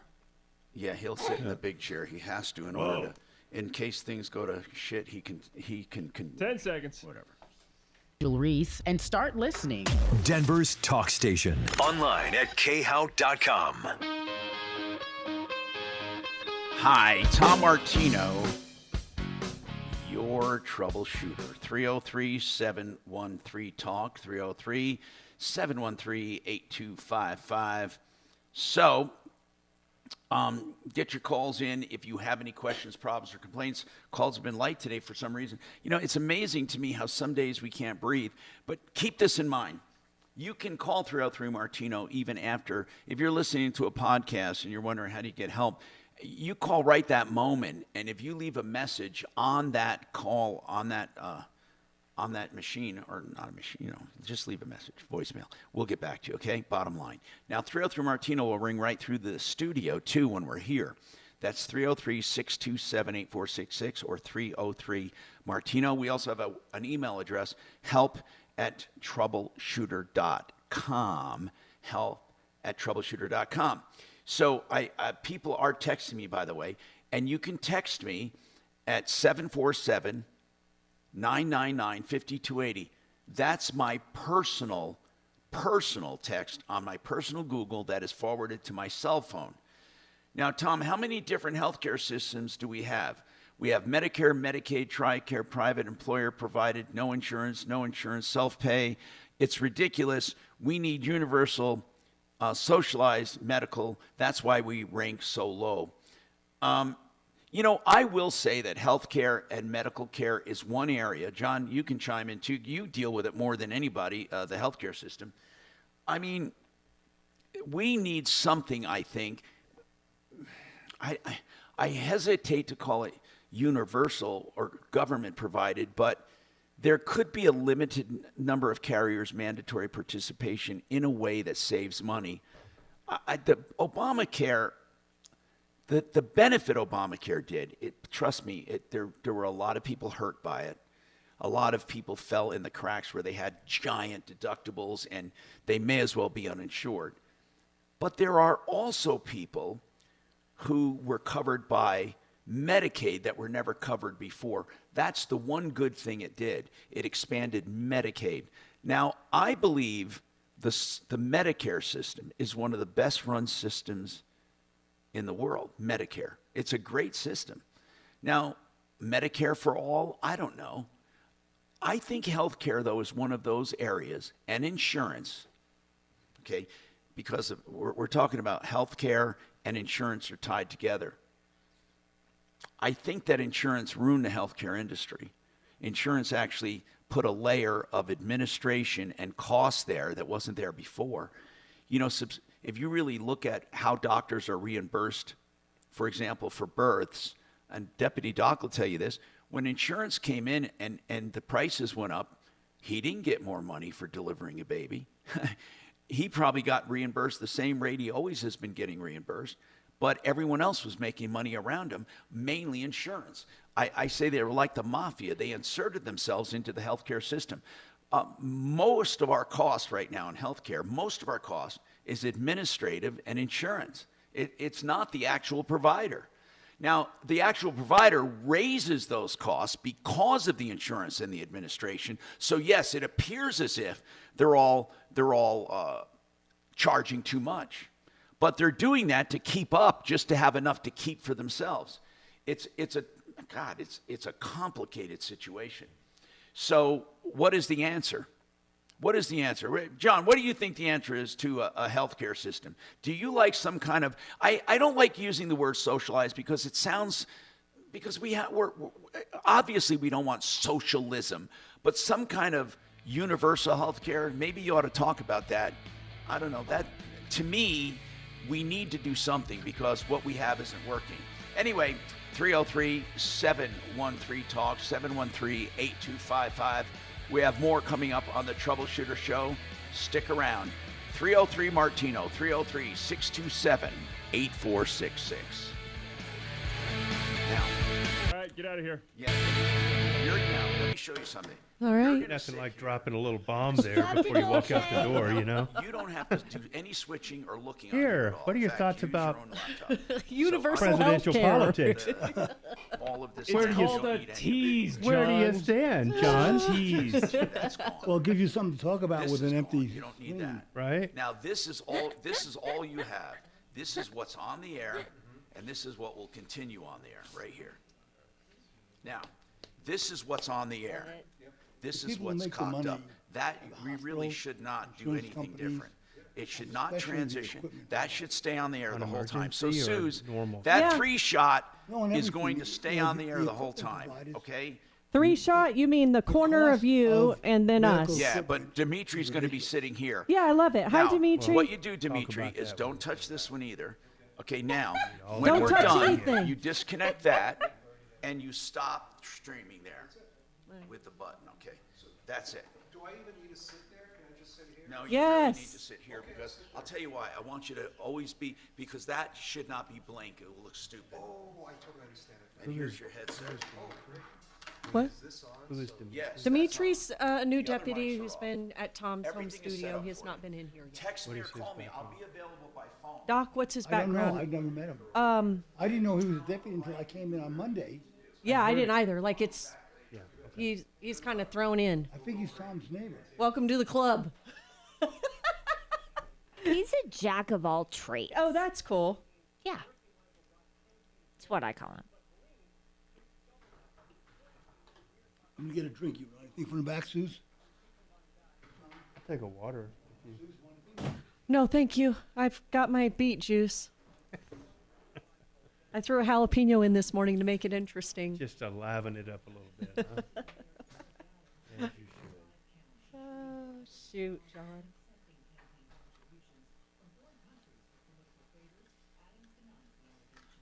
That rivals my egg McMuffin. You had what? I had an made egg some homemade, McMuffin. like Mexican red chili sauce. Oh, yeah. It was right on time. It was Jeff Vick likes to make, from Kimmer Transmission, he likes to make, green chili. He brought some in for us. Holy shit, John. I thought I'd die. And I love heat. Like, I mean, I'm heat. I am too, but even I have to say that batch I made up the other night was Like, righteous. ooh, You know? really? It took it a while. It cooked out of it eventually. Oh, good. But man, right up front, it was like, Yeah. Did Jeff put elk in it? I'm sorry? Did Jeff put elk in it? I don't think so. I think he 'Cause- put pork. Did he? Yeah. Okay. And it was really good. Because Squirrel. he does the.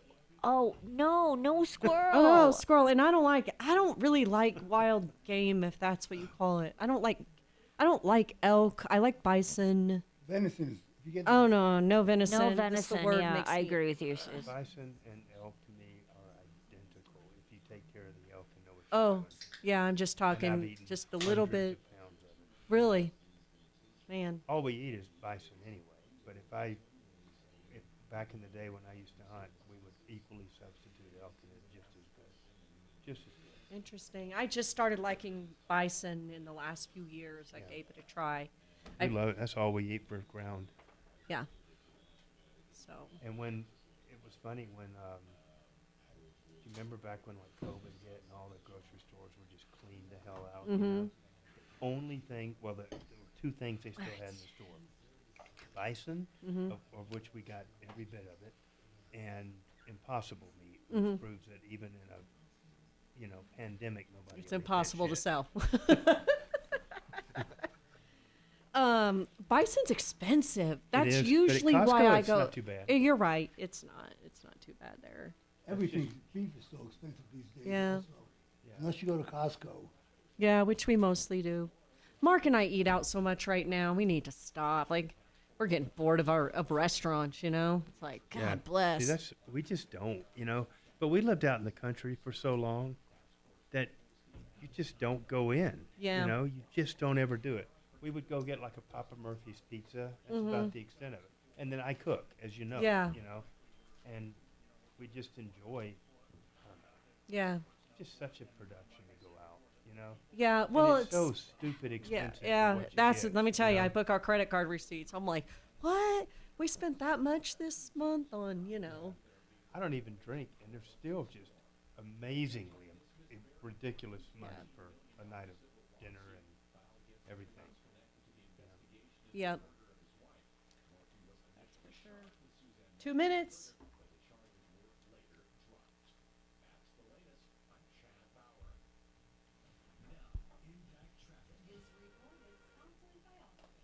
My best friend lives in Sarasota, right where that hurricane is, on the periphery.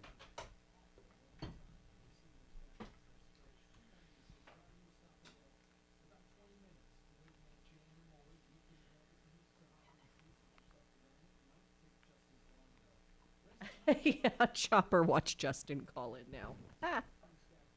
That's funny. There you are, Dimitri. Can you hear us? I can hear you just fine. Oh, hey, how you doing? Good, It's how about yourself? Suzanne. Hi, Suzanne. I go by Susan, and we really haven't even met, man. Tom Martino show. Yeah, I plan to stop by the studio one of these days. Yeah, that'd be fun. Maybe next week. You want to come in tomorrow? Okay. Maybe. Is it a car insurance company or a home? It's car day. I don't know if Tom's going to have Kevin there. Let me text you. I think I have your number in that group text now. Yeah, I'll get anybody- back to you tonight. Yeah, I'll be certainly available tomorrow too. So whatever works best. Okay, for you. fun. And even last minute. Okay, and feel free, amen. Feel free to chime in, okay, on the show while we're doing this without Tommy and Mark. Hopefully about squirrels, my favorite. Yeah, animal let's talk ever. about squirrels. Okay. Chopper loves that chat, doesn't he? You're going to intro. Wow. Okay, just let you do that. And Crash into your house? you see the phone number, and actually Tom's been giving out 303 Okay. 713 talk, or you can give out 303 Martino. 713 talk. 8255. Yep, I've 8255. got it right here. Whatever you want to do. I'm encouraging calls more than emails right now. John? 303 713 K. Yeah. Were you 10 talking to seconds, don't John? freak out. Okay, sir, Okay, here we what's your go. name? Denver Public Schools having to close some schools because fewer parents want to send their kids there. What does DPS have to do to turn it around? Join me at 4.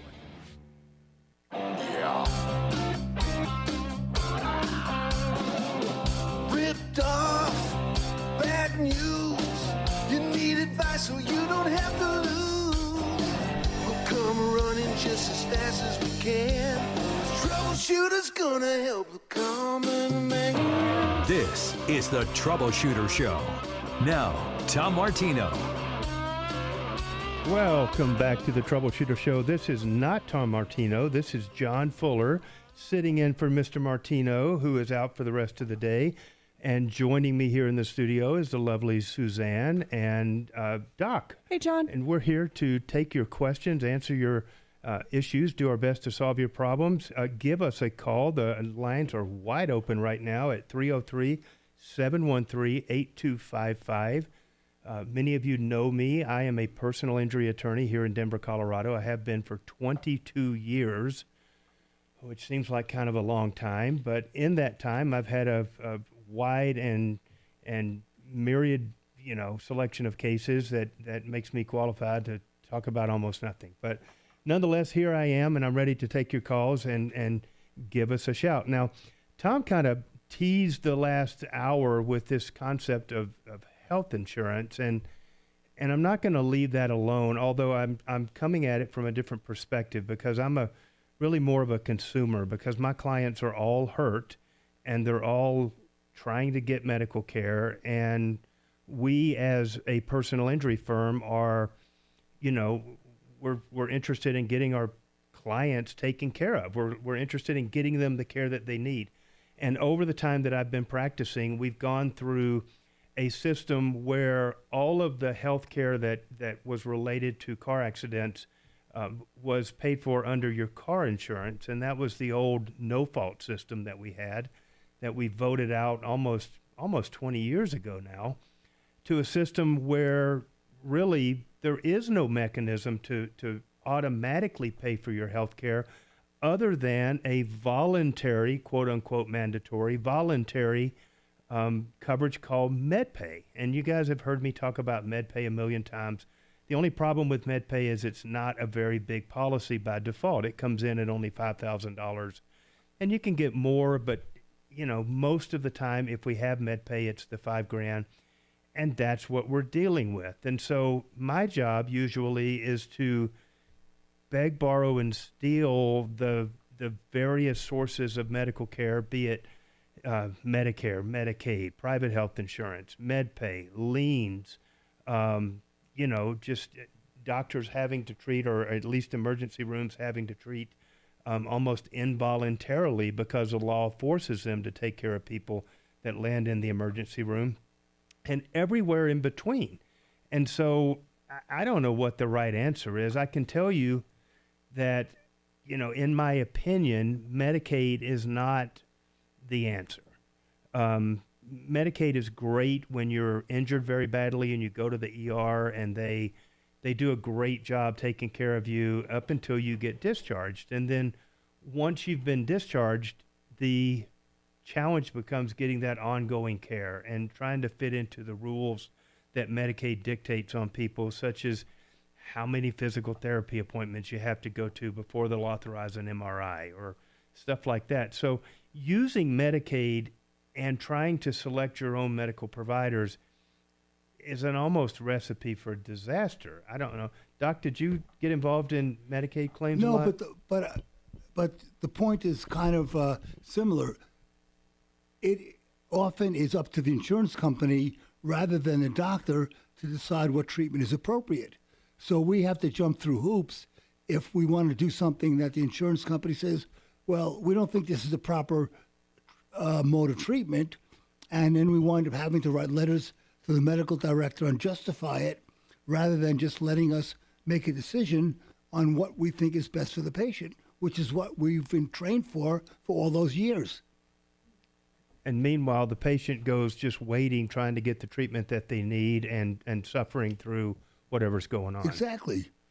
I didn't realize, John, I mean, I'm kind of stuck when you said it was way different 20 years ago. I didn't realize that.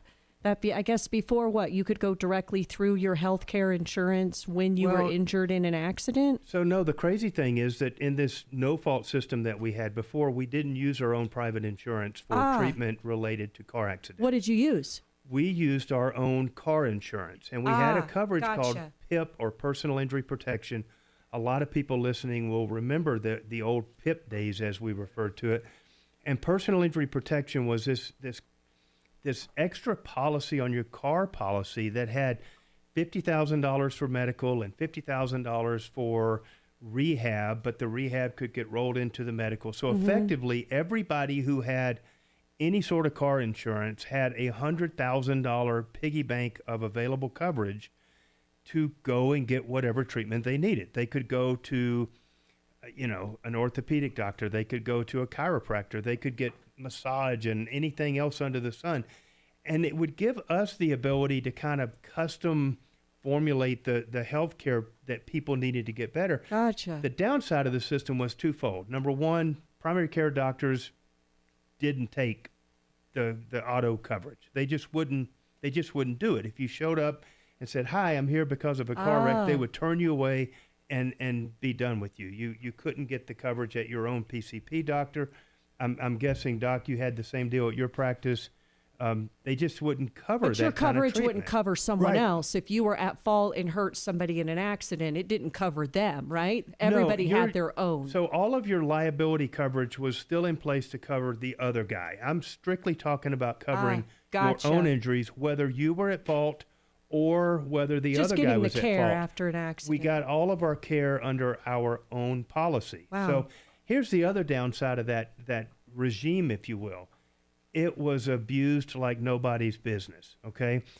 You had a number of doctors out there that specialized in treating accident injuries. That's all they did. They ran all these little injury clinics and stuff, and miraculously nobody got better until either the money ran out or the 3-year statute of limitation was looming, I and didn't all of know a sudden that. Wow. They would. And is that why they changed it? Because there was a lot of fraud going on? Is that why they overhauled the system, if you will? Yeah, what happened was the insurance companies, in Colorado, we have a system that anybody can put just about anything on the ballot, okay? It's a referendum issue with enough signatures, they can put just about anything on the ballot. The insurance companies, primarily the auto insurance companies, convinced the people of Colorado that a new system was better and that they would all save massive amounts of money, and it was actually a ballot issue that the people of Colorado voted on. So they voted to get rid of the old PIP days, if you will, and implement what we have today. And so for the last almost 20 years, whatever the opposite of no fault is, like pure fault, if you will, now the person who's at fault is responsible for everything. But the challenge is there's no mechanism to get them to pay for that treatment as it's being incurred. And so the insurance company for the at-fault drivers sit back and say, look, we may be at fault. We understand that we're at fault. But the only way we're going to pay you anything is if you sign this release that lets our driver off the hook completely. So nobody's going to sign that release if you're in the middle of getting treatment, you don't know what the future holds, you've got potentially a surgery down the road, you've got all this lost wages. I mean, there's no way that a week or two after the accident, you're going to sign this complete release just to let the other driver off and unlock some of those money so you can get the care that you need. So the practical reality is, like I was saying earlier, we have to figure out how to front load all the treatment in order to get the person to the end of that road so that we can then turn around and go after the insurance company and say, this is the full extent of our client's damage. Understood. Okay. It's a little very history. I didn't know frustrating, that. but it's kind of the system that we have to deal with. I see we've got a couple of callers on the line. Let's take Tommy. This an issue with auto owners insurance. Hello? Tommy, you're on the air. What's going on? Oh, I'm on the air now? Yes, sir. Oh, okay. Well, on July the 10th, my neighbor who lives in the corner house, there's an empty lot between us, and he put new brakes on his truck, and evidently he didn't pump them up or something, but he run into the side of my house, and it moved the wall 3.5 inches. And I've been dealing with the insurance company, the underwriters, and since then, and the first 2 weeks, they said they were going to send a adjuster out. Well, 2 weeks went by, never heard nothing, and then we kept calling, and then the lady that was handling it, she went on vacation for 10 days, so... So is this the insurance company for your neighbor that you're dealing with? No, this is the underwriters for his insurance company. Okay, and that's auto owners insurance? Uh-huh. Okay, so... Because his insurance is Whedon Agency up in Fort Collins. Okay. So we don't really deal with the agencies too much. Is it the actual insurance company auto owners, or who is it? Yeah, auto owners. Okay. And I guess they're in Denver. Yeah. So what are they telling you? Well, okay, this has now been about a month gone by, and we finally get a hold of the lady that's got our claim, and then she says that she needs a bid on it, how much it's going to cost to repair it. We send that to her, and then couldn't get a hold of her for a week or two, and then when we did get a hold of her, she said she needed it itemized. Well, sent that to her, and then she tells us that he needs to contact them. Well, this is back in the 1st of August that they hadn't heard from him. Okay. Tommy, we're going to work through all those issues. Hang on just a moment. We're going to go to a break. We'll be right back. So, yeah, definitely. We'll get to the bottom of this.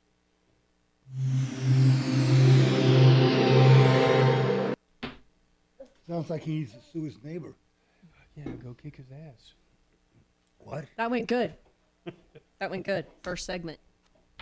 Hold on. Wait, we have reads.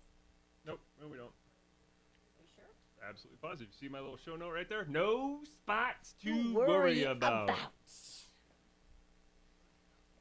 See, I got you covered. Sounds like one of Redbeard's people. What's that? Said it sounds like one of Brad's people. Oh. I do not know how I get on these political text lists. I mean, I've never donated. Mark has. I don't know if he gave my number. I don't know. But I'm getting asked for money on the daily at this Me too. point. And I've never. It's just, well, Mark has. He donated to Trump one time, Yeah. on his first run. And now, ever since, we get nice letters from Don now, we're his best friends, You better believe it. It's weird because I push a button every now and Nicole, again. I care. Is Nicole your wife's name? Yeah. Okay. She's registered to vote in Florida. She's a Florida resident. And I am not. And I've never registered in Florida. And she has never given them my cell number. But I get stuff almost daily to my cell number going, hey, Nicole, have you looked at this candidate or whatever? And you're just like, how did you get my number? It's crazy. Yeah. You guys think we want to try and get Brian for this whole insurance issue? Do you handle it? Can you handle that, John, or do you need to get let's Brian get him on. Burns? Yeah. Yeah, Okay. sure. Sweet. Thank you. I don't yet know what the issue is, but Yeah. sure, Compass for whatever. I got a the hell. call yesterday from an attorney representing. My neighbor rammed the his truck adopted into my daughter house. Of my first wife. He was committed changing his suicide lights, and years next ago. thing I knew, there's a car in my living Damn room. thing done run into my house. I gotcha. Loud and clear. Isn't that weird? Say that again. You got a call from her old An attorney Yeah. representing the adopted daughter of the of first my wife. first wife, who committed suicide. Yeah. Years and years ago. Right. About something to do with my ex-sister-in-law's estate, and apparently this adopted child is the only one in that family still alive. Did she adopt the child after you Oh, guys yeah. were divorced? Oh, yeah. Yeah. Wow. So she's the only one in that family who's still alive. So they wanted to make sure I had no claim. Oh, interesting. So Okay. I said, send me whatever you need. I'll sign an affidavit. Yeah. Has nothing to do Yeah, with you me. don't want anything to do with Let the daughter have. I said, this is so long ago. Hi, how are you? I mean, we were married in I'm 1967. great, thanks so much. Yeah. Okay, so we have an interesting case. Gentleman named Tommy. Hey, Dragon, Somebody driving be a sure truck Brian knows, just if you don't mind helping, house be sure Brian knows into his he's talking to garage. John Fuller, not Tommy or Mark. Cool. where he was doing some work on some things. Okay. This is Brian from. Brian Burns, and I'm going to have his information here for you on the screen. All Brian right, hang Burns. on. Make sure you. For line 1. So they write a lot of Listen, auto owners. Yeah. Only deliver. Compass Insurance. Yeah. They Kelly do will mine. fill in They- the blanks they here. Yours, John? Hey, If Brian, it's Dragon here, just real quick before we head on air. Tom is out, Mark is out, so we've got John Fuller in studio helping out and trying to run the show today. So you'll be talking to Fuller, okay? All right. Appreciate you, buddy. Hang on. Oh yeah, I should click on. That's all good. See, that's why you're the professional. I'm just the idiot. Nah, I push button. All right. Good afternoon. Thanks so much for calling the Tom Martino Show. So go intro with Tommy, kind of recap what he said, and then go back to Tommy and his question, and he'll pot up Brian. And does that make sense, John? You got that? Okay. Okay, what's your name? John's a pro. He's done this before. Well, I'm trying to be supportive, keep him on track. You hold my hand. You're a little cheerleader. Where's my pom-poms?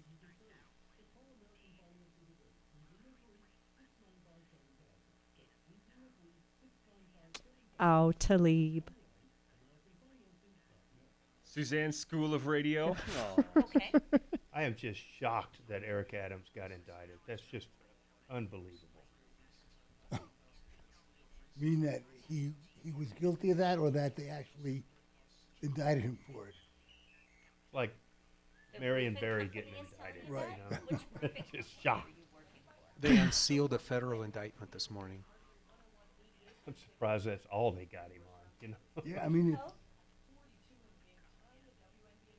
All right, hang on for me, and we'll be with you as soon as possible. Okay? it's Hang like, on.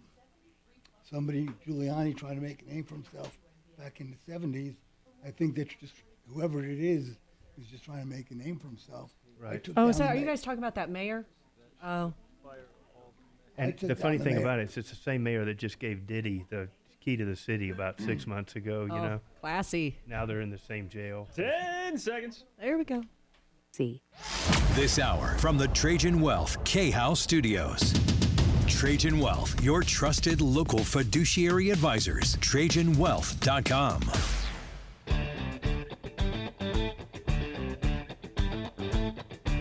Welcome back to the Troubleshooter Show. This is John Fuller here. We are talking with Tommy right now. Tommy had a neighbor who did a brake job on his truck and apparently messed something up, and the truck rolled down the hill and hit his house, and has been struggling with auto owners insurance right now. And we have Brian Burns that's going to be joining us here in just a second. We want to hear the rest of the story. Tommy, tell us in a nutshell really what is going on here. They've delayed and delayed and delayed. I understand that. That's kind of par for the course for some of these guys. But where does the issue stand right now? Well, I sent them an itemized thing on the bid that they wanted last. This is a bed in your home that got damaged when the wall got moved? No, they wanted an itemized on the cost of all the repairs. Okay. What did that come up to, by the way? It come to $14,750. Wow, that's kind of a lot. This must have been more than just a little bump. Oh yeah, it's a 250 Ford, a 94 250 Ford pickup with a diesel motor. He had put it in reverse and started it, and when he started coming off his little concrete pad there, coming down that hill, well, it wasn't slowing down. Oh, she wrote. And I guess he kind of freaked out or something and hit the gas pedal. Oh my goodness! So he was actually driving it when it hit your house. Oh, he was in the truck with the door shut. Now I got to ask here too: is the house structurally okay still, or you're still living there? Oh yeah. It's not gonna come tumbling down if the strong wind blows, is it? Is this a frame house you have here, Tommy, or? Huh? Is this a frame house that you have here, or? Yeah, it's a frame house. Okay. It's a 2-story. All right. So, Hey, so let's Tommy, just did you just move here from Boston? Your accent sounds a little like you came from back east. I'm probably just out of breath. I can promise you, Tommy is not from Boston. Okay. Yeah. Tommy sounds more like my people there than yours. Yeah. Well, but yeah. I mean, I that's what when he hit the gas. I mean, that thing just. I knew then it wasn't stopping, and it just hit the wall. I had about 1,000 pounds worth of weight on the other side of the wall inside the garage, and it moved it. You know, the whole wall moved. So, Tommy, what's going on? You gave them the estimate and stuff. What did the insurance company tell you next? Well, they won't answer their phone calls now. Uh-oh. Okay. And how long's this been? You're being ghosted. Huh? How long's it been? This happened. It happened on July the 10th. Okay. That's been a while, John. And Tommy, what does your neighbor say about this? Has your neighbor called the insurance company to say you got to take care of Tommy's house here? Well, okay. I guess probably at the 1st of August, they told us that they sent him a letter and he had 2 months to respond to it. And she said she never heard back from him. So I went over and put a note on his door, you know, and asked him to please call the insurance company and tell them, you know, what happened. Tommy, do you have insurance on your home, your own insurance? Yeah, I do, and that's the first thing they told me. Just file it. Who's that with? State Farm. State Farm. Have you talked to State Farm? Well, we did, but I kind of feel like, Auto Owners is his insurance group, and that's kind of like. Right. So what's he saying, John, that the homeowner's not doing his part in getting this? Well, maybe, and that might be what's going on. We run into this from time to time. Maybe Brian can talk about this. What I'm thinking about, Brian, is maybe Tommy should be filing a claim with his own insurance company and let them worry about going after the other carrier. I mean, do you have any other advice about how to make auto owners get off their tuchus and to get going on this complaint other than dealing with his own company or suing the neighbor? I can't think of anything else. What about you, Brian? No, I mean, and as you guys were talking here, I was sitting here saying the exact same thing. I think that what I would do, because he has no contractual relationship with auto owners in this case, who knows what the other driver is saying? The other driver could be saying, well, I was doing this. Or, who knows? People argue and start to make up stories. So he can't force auto owners to pay. Right. It's exactly what you said. He either sues the neighbor. If the neighbor's not really doing anything, I promise you auto owners is going to start paying if he's getting sued. Or if you just don't want to go through that hassle, you make the claim on your own policy and let them subrogate. And that's exactly what they'll do. They'll subrogate against auto owners and try to get that money back. But in the meantime, he'll be out his deductible. Well, and that's a great point about the deductible. But I can also tell you, Tommy, if you paid a deductible under your policy to get this repair done, and then State Farm goes out and collects from auto owners, the very first dollars that they get in will be used to refund your deductible. And so you would get that money back. So I guess what we're saying is this is a surefire way of dealing with a company that you do have a contract with, that has to deal with you, that has to go through the claims process with you, and then sometimes you just let them go deal with collecting the money out of auto owners. But I have a question, Brian. If he does have to submit a claim through his own homeowner's insurance, would that affect his renewal when that comes up? I don't think it would affect his renewal. I hear what you're saying, Suzanne. I'm always reluctant to file a home claim specifically because unlike an auto claim, there's not such thing as not at fault ultimately on a home. But in a case like this, you're talking about a lot of money here, and I don't think it's worth, to sit and wait for the other insurance company. But I would always be hesitant to file a claim because it could affect him in the future. As far as if he's going to another carrier, I could see that this is going to be a question that's going to come up that he's going to have to deal with. I mean, the best way, really, if it were me. And here's what I can tell you about auto owners. I have a lot of clients that have auto owners, and generally speaking, they're happy with auto owners. But I've also handled 1 million claims against auto owners for clients that have been hit by insureds of auto owners. And here's what I can tell you without exception. They are slow to pay. They will make the most ridiculous low offer that you've ever heard of and nickel and dime you. They will eventually pay, and they will eventually pay a fair amount, but it takes forever. So what you're experiencing is pretty consistent with what I experience with my clients, and the only sure way to speed that up would be to file a lawsuit, but it's not something that I would ever really recommend that you do on your own. But, because I can't recommend that you spend the fees, that leaves you with the only other option, which is to go to your own insurance company.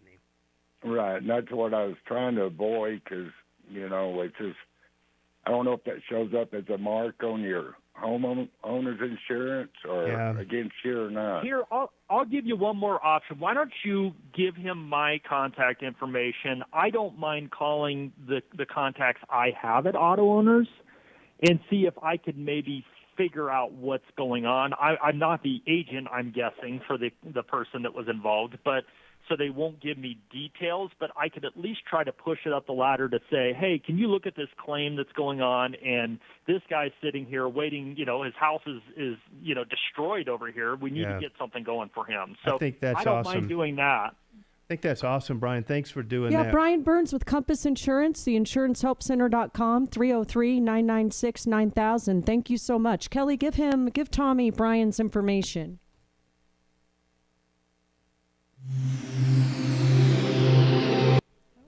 That work out okay the way we did that? Okay. Yeah, perfect. Wanted to be Those sure guys he are got great. his They info. call me up every year go over my policies to see if they can save me money.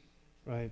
I mean, everybody that has them loves them, but I hate when we have Okay, claims so against that's them 'cause they are 719. Oh, you mean, no, I meant, slow, I meant you know. Brian Burns. Oh, yeah. Yeah. No, the reason I don't is because I have stuff in multiple states that they don't deal with. Oh, yeah, you know? yeah. And I've talked to Brian a couple times. We've talked about cases and stuff, and great guy, but we just can't do what we need to do. So, Suzanne, this third caller down there. So we just probably not gonna end up taking that. Easy peasy. Are we gonna throw props about? Oh, we'll take that. We'll just take it, and then I'll probably let's listen to it, and then probably what I'll do is say, hey, I think we have an angel down there because we do. I heard Mark talking to her. Let's pass that on to her, and then I'll have Kelly get the info. I assume that was a follow up on the call from. I don't. That's not a follow You don't up, think Kelly. Oh, I assume that. I'm assuming that's a new call, so Okay. hold off taking it. You ever heard of Drew on the show? He's an Yeah, I mean, I have, okay. but I don't He's know him. he's fun. You'll have fun with him. He's a nut. Okay, literally, he's out of like New Jersey. He's got something every 30 days. Okay, he's crazy, but he's a lot of fun to listen to. So take that, and then I'll ask Kelly for sure if Mike is a new call or a follow up. But I'm pretty sure that's Okay. a follow up. You're pretty sure it's a new one. Gotcha. It's a new one. It's a new one. I don't think that's the So why don't you customer's wanna name. take it? Well, we had a whole Phil Long issue, so John was just being cautious. Oh, yeah. We had a Phil Long Oh, I issue. know. That was Phil Long, Mercedes. Yeah, I bought my Hyundai from Phil Long in Springs. No problem. Got the best deal. I went into the finance manager. Said, Have you been I don't want on any the of this show? mop and glow. No, I don't want any extras. This is what I want to Hang pay on for for the me. car. And he was so nice that I said, because it was really weird. They told me in order to get all of the rebates, I had to finance through them. So I said, fine, I'll put half down now, and I'll finance the rest. I said, Mike has never what will been on the happen show. if the first Thank time you, I get Kelly. a bill- It's a new call. Yeah, first time I get a bill, I just pay off my loan. Will that affect your commission? Because you've been so nice to me. He said, no, just do it. So I got my rebates. First time I got a bill from Hyundai, I just wrote them a check for the balance. Cool. But they were great. I mean, I had no problems at all with them. Only if I'm I pot think of I love. took the deposition one time of a. I know, but it's easier for me to hear them because I have the program in my ear. Many moons Do you want to start with a question from me, or you want to go right to calls? Which would you prefer? Totally don't mean, mind if you want to. How do you want to do that? Do you want to start? and No, then- you intro, say who you are, and then I'll just say, I'm hey, just I've got a saying question for you if that you want to do I that, or if you want to go right to offline calls and so save I them for can later, hit that's the fine too. program off It's so I totally don't up to hear you. the Can I make a suggestion? fucking jelly spots Save that the drive me question nuts. for later in case the board gets empty. We can hear him right now. They know something to talk about. That's Yeah. either way. Do you want me to pose that as like somebody texted in a question? Or Keep it something? up. I'm just curious as to why back and No, I'm going to ask you as Because a, from I a just personal told you. experience with you on the first question. at least. Right. All right. But I, So you want to do that? You want to roll with it? We'll do one, Yes. try it out, and then go to Drew. Yep. Drew will hold till 2. understand? You need noise. Yes. Beautiful. Okay.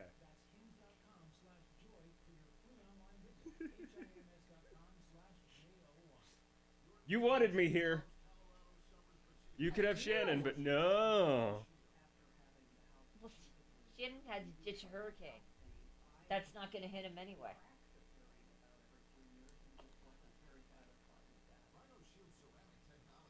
But I'm not going to get When's it, mad John? at You him because he is saving That's my Talib, yeah. For a talk show host, another one says you should amp it up and be a little bit more, agitated. Yeah, but did he print you out a copy of the You thing? can't- No, you can't that was everybody me. out. Because That was he's in all Orlando. me. God damn him. I'm God, gonna he scream sucks. and yell and. Oh my god. I need my squirrel.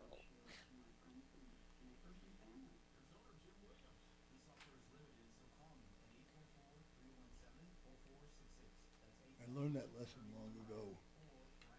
When people would switch doctors, I would get people from others, and people would leave my practice. And I realized that one of my good friends was from South Carolina, and he was like John. Very, There you go. a little bit of a southern drawl. Hey, did very different anybody, personality. Suzanne? And people who wanted Suzanne? my kind of personality Suzanne? wouldn't go to him. Yeah. And people who So wanted it's his better if she wouldn't go is to hearing me. it offline. If Same she's way. not Did you hearing say it 10 seconds? Nothing to do with Oh. competence. Suzanne? Yeah. Did you tell him about Drew? Yeah. Okay. Yeah, he's a lot of fun. Fun. We'll say fun. Yeah, fun. Do you get that also, John? People just want different personalities. Yeah. It's got to be the right fit, you know. No matter what, it's got to be the right fit. Yeah. You know. When I first started, I thought it was me, and then I realized it's me, but not really. It was, but we just try to be nice. Yeah, you got to be yourself. Now I'm saying 10 seconds. 10 seconds. Advisors.com. Need a new roof? Call Excel Roofing 303-761-6400. Denver's talk station, 630 KHOW. Welcome back to the Tom Martino Show. This is John Fuller fitting in for Mark and Tom today on the longest running show in the country with the same host, Tom Martino. We are here to help you with all of your problems. Give us a call today. The number is 303-713-8255. My primary focus, I'm an attorney. I handle automobile accidents, and I'm privileged to be sitting next to one of my dearest clients over the years, Suzanne Major. Yep, for sure. I've always appreciated your help, John, and I know Mark has too. I do have a question for you, though. Sure. So, how important is it that people call you early after an accident? And I only ask this because when Mark and I were hit, sideswiped there in Castle Rock, and my face was all busted up, I refused an ambulance ride. I thought I was fine. I was pretty shooken up. I just wanted to go home and go to bed. So I know Mark called you as soon as we got home. And then a couple hours later, I went to get a glass of water, and I couldn't even make it back to my bedroom, and I felt like I was going to faint. And Mark called you and said, get her to the hospital now. Yeah. And so it's just, do you do that for every client? And how important is it that people call you early like that, like within the first couple of hours, even if someone thinks they're fine? So you've kind of got two issues going on there. I recall the phone call from Mark the day that you guys got in the accident. I was actually fishing up in Wyoming and got a call from you guys. And I was glad that I did. I was able to help and kind of get things started off on the right track. And that really is the important thing, is that, you know, people don't know necessarily what to do when they've been in that accident. You know, do we go to our PCP doctor? Do we go to the hospital? Right. There's an ambulance sitting here that I know is going to charge me money. What do we do? Where do we go? Sometimes there's multiple people involved. There's 3 or 4 vehicles sometimes. It's scary. Mm-hmm. And people don't know what the right thing to do is. And so the other side of the coin is that in my heart of hearts, I truly believe that if I get involved in a case early on in the process, that when we're all said and done, I genuinely feel like I can put 25 to 30% more money in your pocket just because we set everything up right from the beginning. Gotcha. And so when we were talking earlier about health insurance and Medicaid and Medicare and MedPay and all this stuff, it really matters how you structure that stuff and what goes first. You know, sometimes people have these crazy high deductibles in today's world, and it's nothing to have, you know, $5,000 or $6,000 that you have to come out of your pocket first. You know, even though you weren't at fault and you've got everything else going on and you're out of work and all that, they still want you to pay that first $6,000. You know, that's where MedPay comes in. But it's only good if the hospital didn't bill the MedPay and take every penny of it up front and stuff. So you've got to really know how these things are supposed to work to get them to work best for you. Got it. And if you do, then at the end of the day, there's going to be a better outcome, you know?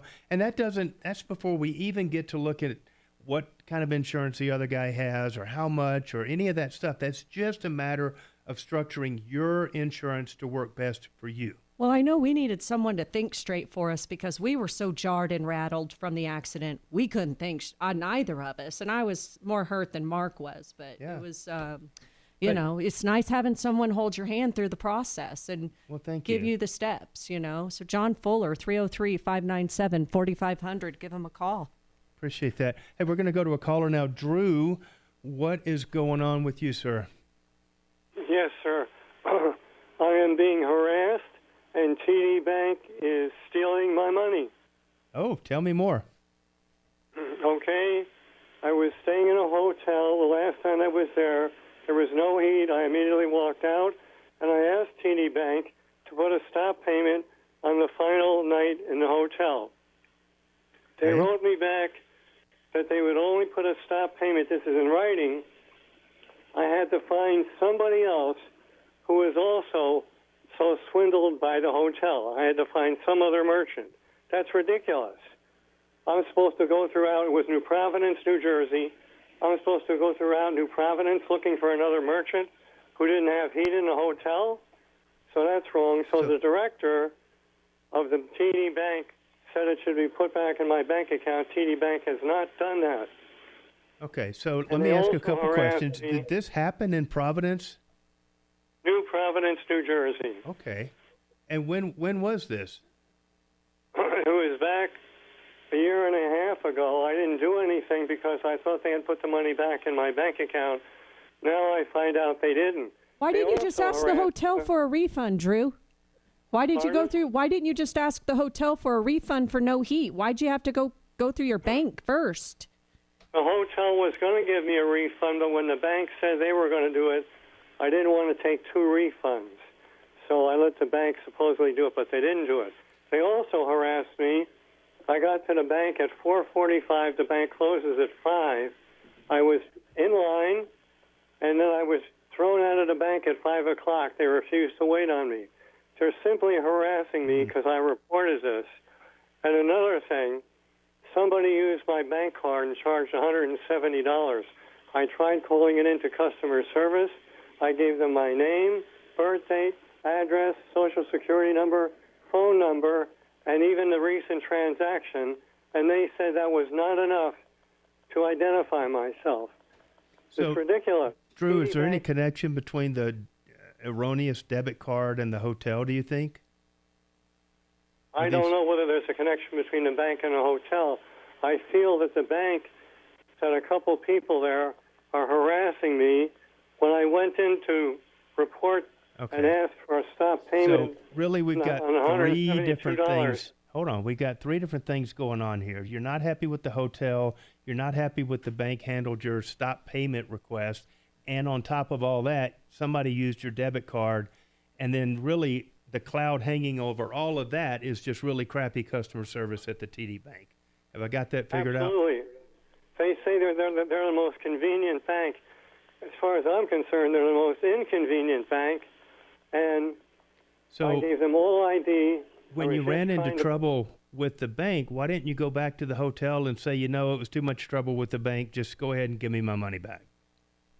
I might have to do that, but I don't know if the hotel is going to remember from a year and a half ago. Their manager said, Well, you've got He the looked at- documentation from your bank that proves that you were there and that they billed you, right? right? That I think is pretty much proof that you were there, and they can look it up. But I mean, listen, you got to vote with your feet in these situations. And if a company is not willing to provide you the level of customer service that you feel like you're owed, then there's plenty of other banks out there that are really trying to take your money. So we're going to come back and revisit the rest of those issues in just a moment. Hang on, Drew. Paid with his debit? Did he pay with his debit card or a credit card? Did he Debit pay? card. His debit Oh, card. he paid with a debit He card? always has a plethora of problems when he calls in. Everybody's out to get him. Yeah, Drew. Oh my. Was he ever a local? Am I getting punked Yes, here by this? Talib, he is smooth as eggs. That is right. 2 calls in a row now. Welcome to the Martino Show. Right? Hey, Kelly. Yes. That other issue, I think, has been resolved. Okay. Cool. Oh, man.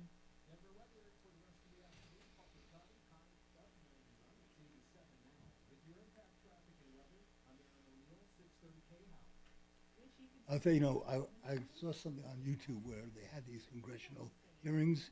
I love to watch Senator John Kennedy from I Louisiana. like that guy a lot too. You should also look at some of the tapes, or the, whatever you call it, from Lisa McClain.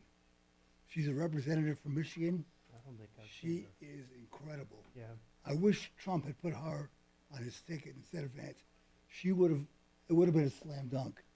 I wasn't too crazy about Vance at first, but man, that guy takes it to these reporters when they ask him a BS question. Man, he just lays them out, and I have to say I really like that. He's not rude or anything to him, but he is absolutely willing to jump in there and deal with the question.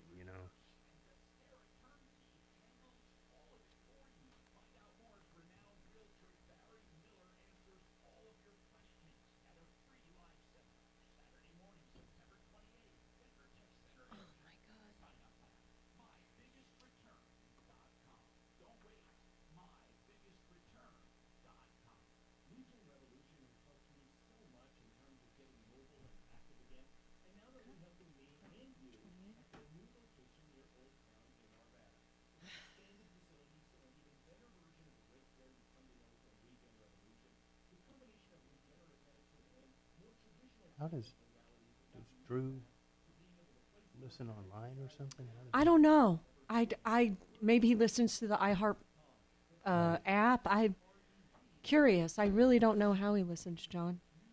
Just. Do you know Pierre?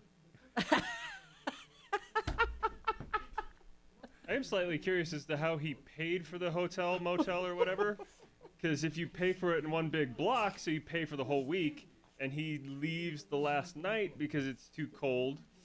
So was it warmer outside? I mean, but the bank is not going to go in and parse take out back, the one night's worth. Yeah. Yeah. So it would need to be the hotel to break that down and refund. I'll explore that issue. Yeah. Sir. We need to hook him up with Martha from yesterday.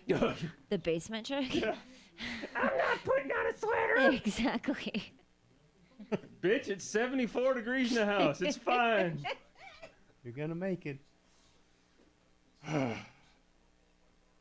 Get into, Doc, what is the lowest temperature that a human being can survive?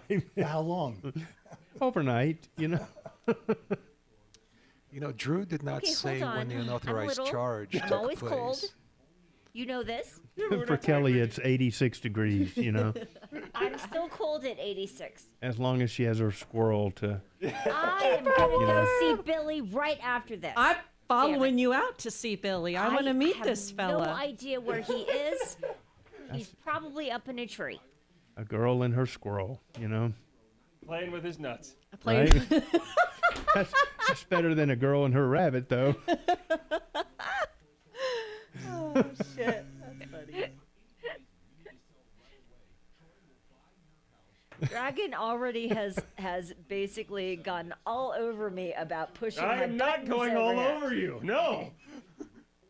You have complained about me pushing my buttons. I am not pushing your button. I like to push my buttons. Shut up. Well, I mean, most married women do. Yeah, there you go. Just leave that one alone there, okay? Nothing good can come out of that one, okay? Oh. Too funny. Oh my God. Why? It's great because she doesn't know where she's going with some of these comments. Right. She thinks she's innocent, Yes. but then she just says it. I have to push my own button. Tiptoes Well, in the okay. pool and then just falls off the Yep, deep then, end. then you it's know? gone. Then it's gone. Hold on. Suze has a list. I do have a list. Yeah, Of there you your go. buttons? No, Of things Kelly's never heard of. Yeah. Of things that I'm just stupid about. No, yeah, I never meant it like that. No Oh, way, sure. sister. Now it comes No. out. Uh-huh. Uh-oh, what do we do? Uh-oh. JoJo's The in boss here. is in. Oh, God. Everybody behave. Oh, God. There's somebody in the lobby looking for somebody from the show. Okay. Wow. You got it? Yep. Thanks, Get him, JoJo. Kels. Get him. It's Drew. Is it a delivery? Food? probably the guy that was calling earlier.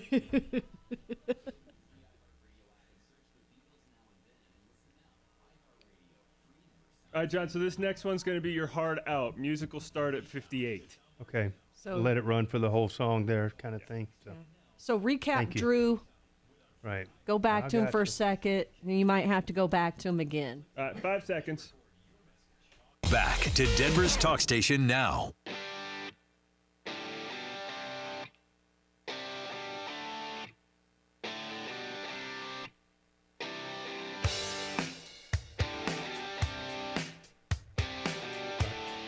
Hey, welcome back to the Tom Martino Show. We are here. My name is John Fuller. I'm a personal injury attorney here in Denver, Colorado, filling in for Tom and Mark today with the wonderful Suzanne right next to me helping out. And we have been on the phone with Drew for a while. I'm going to recap that issue. After Drew, we're going to talk to Mike with an issue with Bill Long. But in a nutshell, Drew was staying in a hotel in Providence, New Jersey, I believe, and found the heat to not be working correctly, so bad so that he decided to leave the hotel and take it up with his bank the next day and attempted to, stop payment on that night's worth of the rent. And not quite sure exactly how the bank was supposed to figure out which or what portion of the charge they were trying to reverse, but nonetheless, those efforts have failed. A year and a half has gone by. Drew's still with the same bank, has never gotten his money back, and now is upset with they tried to apparently throw him out of the local branch because he showed up at 15 minutes before the end of the workday. And then to add insult to injury, somebody used his debit card and ran off a $140 charge that nobody seems to have straightened out for you. Is that fair, Drew? Did I accurately recount the issues that you have? You did a very good job, except it was $170. Oh, 170. Sorry about that. So where was the 170 spent? Do you know? Supposedly it was spent at Best Buy. It wasn't done by me because I don't use that card, and I haven't been in Best Buy in a year. So did you file a complaint with TD Bank about that charge? I tried to. What happened was I gave them all my information like I told you, even the transaction that I did at the bank that day, my address, Social Security, birthday, everything. Right. And they said it's not enough information. Did you walk in the branch, or were you trying to do that over the phone? Phone. Yeah.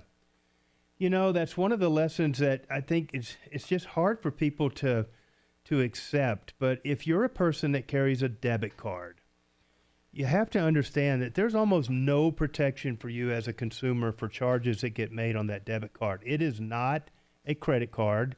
I only use mine for an ATM, John. Yeah. I've never used it to purchase anything. I don't even do that. I learned that lesson the hard way one day. I used my card, and I just used the debit because I didn't want to run up debt. I just thought that was crazy. And no sooner than I had gone through a particular drive-through, I think I had gotten back to my office, which was all of like 7 minutes away, and somebody was at Walmart running up $500 or $600. I didn't know that. In no time. Gosh. And here's the crazy thing about it. Like, I can't individually go and file a complaint with the police because they consider the bank to be the victim of it. So my only recourse is to go back and deal with the bank, and then they can do whatever they want to with the fraud. It was really eye-opening, but the long and the short of it is, and we've had callers on the show before, if you choose to use a debit card, you do it at your own risk, and there's a really good chance that if something happens or you get defrauded, there's not going to be any recourse from the bank. Yeah. Is that kind of what they're telling you, Drew? Well, what they told me was, all the stuff I gave them was not enough. Yeah. They wanted to give me a code through the phone, but then they told me that the phone company could charge me a big phone bill if I let them give me a code through the phone. Well, I don't know anything about that. I think, Drew, you're probably going to need to try to walk back in there during normal business hours and see if you can't file a complaint and allege the fraud. Normally, if they decide that fraud actually happened, they're going to put that money back in your account, and at least you'll get a little bit of relief out of it. Thanks for the call, Drew. We appreciate it. We got another hour to go, John, on the Fantastic. Troubleshooter Show. All right, we're looking forward to it. They send you, you know that, they send you a code. Normal text messaging rates may apply Yeah. or something. I mean, how much can it be for one code? This guy is so manual, though. I Oh, don't I even know, think he I has an know. email. He's manual. I'm shocked he even uses good. a debit card. All good? Yeah, you're good. Thanks. You need anything? Made it through the first hour.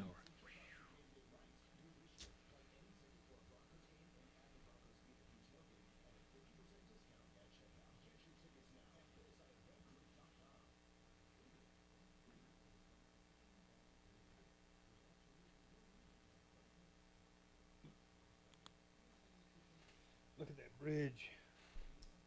Is that Florida? Yeah. Fort Myers, that's south of us. That's not good. That bridge is going to get knocked out here shortly. How close is all this to Orlando? 70, 80 miles. Okay, because my in-laws 90 are there. Orlando will get a lot of rain and stuff, but they won't have anything like this, you know. But that's on the coast, and that water's clear in that bridge right now. But man, if it comes up another couple feet, that bridge will be taken out. That looks ugly right now. And that's south of us. It hasn't even got Ooh. You're further down, aren't you? Well, we sold our place down south. Oh. We're trying to buy another place. Should Clearwater next. But it's a you know, kind of So in what's the this direct guy's path name? of what's going on. Who? But I don't remember. looking at it right Who? now, What? What's the dude's name? Keenan definitely high, Dixon. but it hasn't come over. Keenan Traffic's Dixon. still going through the Keenan? roundabout, Keenan, I think. all that stuff. So I Fingers can't believe crossed. people are out in their cars in this stuff. people are out here surfing. It's Dude, nuts. Spy on him. It's nuts. They're like, heck yeah, you know. What was that movie, Breakpoint or something, where they were out surfing in the Oh yeah, biggest the storm two of the year or tsunami something? coming. Right, they right, got, right. They've Kind got of to the same surf. deal, you know. Not so much you, but John, just go back to when you were 18 and 19. Right. And think about stuff you wouldn't do. The list is about that long, right? Of things that you would not do. I'm probably the opposite. I do more now than I would. I was very cautious. I was the Yeah, but you were scared straight, very cautious 20-something kid. I mean, really. But you were never an 18 or 19-year-old guy. True. Yeah, that's true. No Yeah. brain. Pretty sure that's Right. correct. And by 19, I was married and paying a mortgage. So it's, you know, it's not like, you know, I'm out convinced that when partying. we're born, our testicles are here, and then they gradually travel down until the right place by the time you're about 35. I can't prove that medically. I don't know if 35. 35 might be a little young. Just kidding. Mark started maturing at about 45. Well, you Started know, maturing. Hasn't completed the process, right? I told you that. I told He's you a the work dog, in progress. I told you the dog rule for men. You know, usually it's You're right. 7 years is 1 year here is 7 years in a dog's life. My friend said, well, it's the opposite.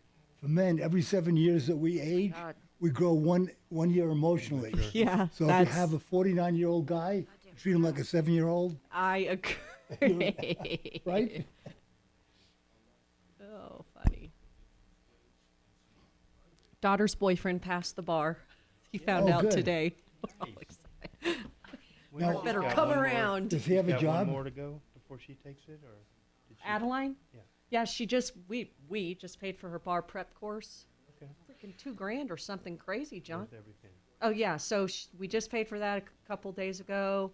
She's in her last year, and you know she had Worth every penny. get You this. just So have she's to do got it, the you Dan know? Kaplis gig Yeah. coming up. Then George Brockler reached out to her because she's interned for him. Yeah. So he reached out to her about coming to the. I guess he's at a DA's office. I thought he was He's retired from no, that. he's running for DA again. He Oh. and Carol Chambers both are running for DA again. George in the Please newly stop hurting. Oh, constituted. I thought he was in a private practice now.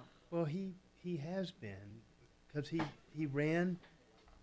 He was elected twice. So Yeah. he was term limited out. Oh, yeah. Okay. Money grab. But now they have a new district down there because they took the 18th and they split off Elbert That- County and that kind oh, of that's stuff. right. So Okay. he's never God, been DA of that It's awesome district you know before. this stuff. So Okay, he's so running he can again. run there. Yes. So he reached out to Adelaide. Yeah. So But Carol Ad- Chambers is running again as well, and I only think she was a one-term in the 18th, but she's running again. Okay. So you've got Damn. two has-been prosecutors. That is a tough Play decision. some of to make. it. I will tell you this.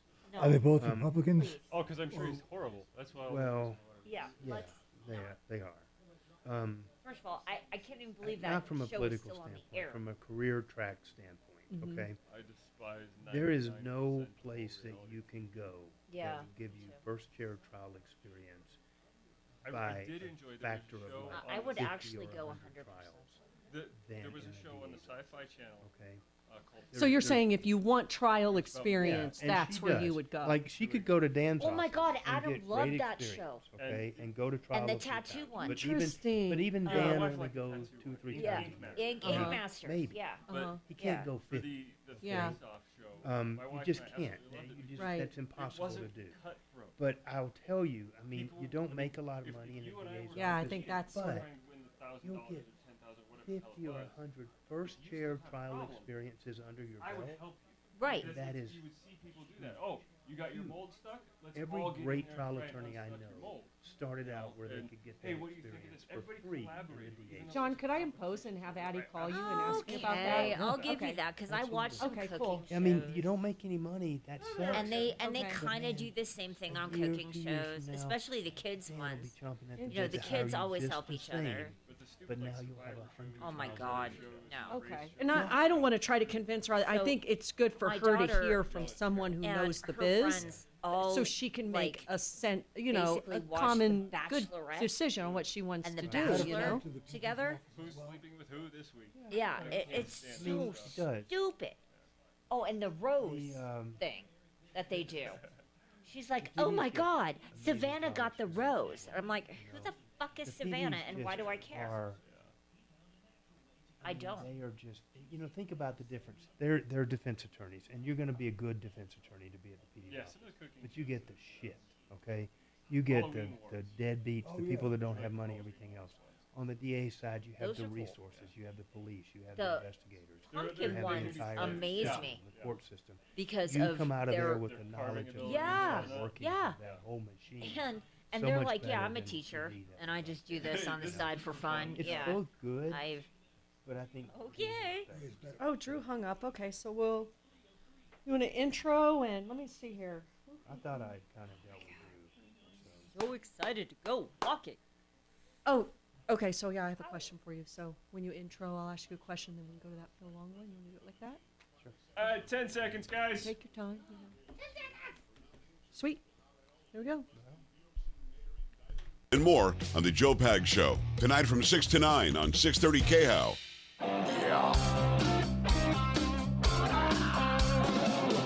Ripped off, bad news. You need advice so you don't have to lose. We'll come running just as fast as we can. Troubleshooter's gonna help the common man. This is the Troubleshooter Show. Now, Tom Martino. Welcome back to the Tom Martino Show. My name is John Fuller. I am filling in for Tom and Mark today on the only show of its kind where we solve problems, answer questions, and take complaints. We are here to help you out today. The phone number is area code 303-713-8255. Give us a call. We'd love to help you out with your problem. Sitting here with me in the studio today is, as always, Doc and the lovely Suzanne here by my side to help me out. Hey, John. Hey. Yeah. You've got a couple questions over there? I do. I wanted to know something since you're a personal injury attorney. If I get a ticket when an accident happens, when I'm in an accident, so let's say I'm speeding, which I would never do.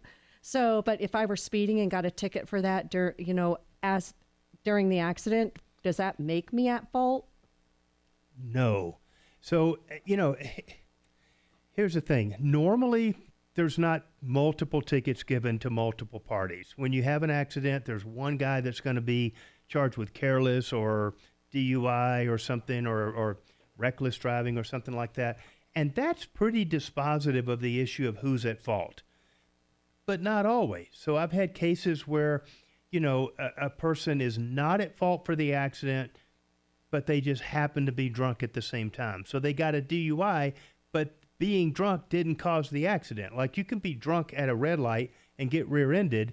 Being drunk didn't cause it. Doesn't that give the other party a good case, though? Like, hey, you're saying I'm at fault, but this guy was drunk when this happened. Yeah. And so I've even responded that, and you're lucky they were, because they were nice and relaxed and they got less hurt as a result of you running into them. But really, the two aren't connected. I mean, the fact that the person was drunk, if they did nothing wrong, they did not do anything negligently to cause the accident, it's a non-issue.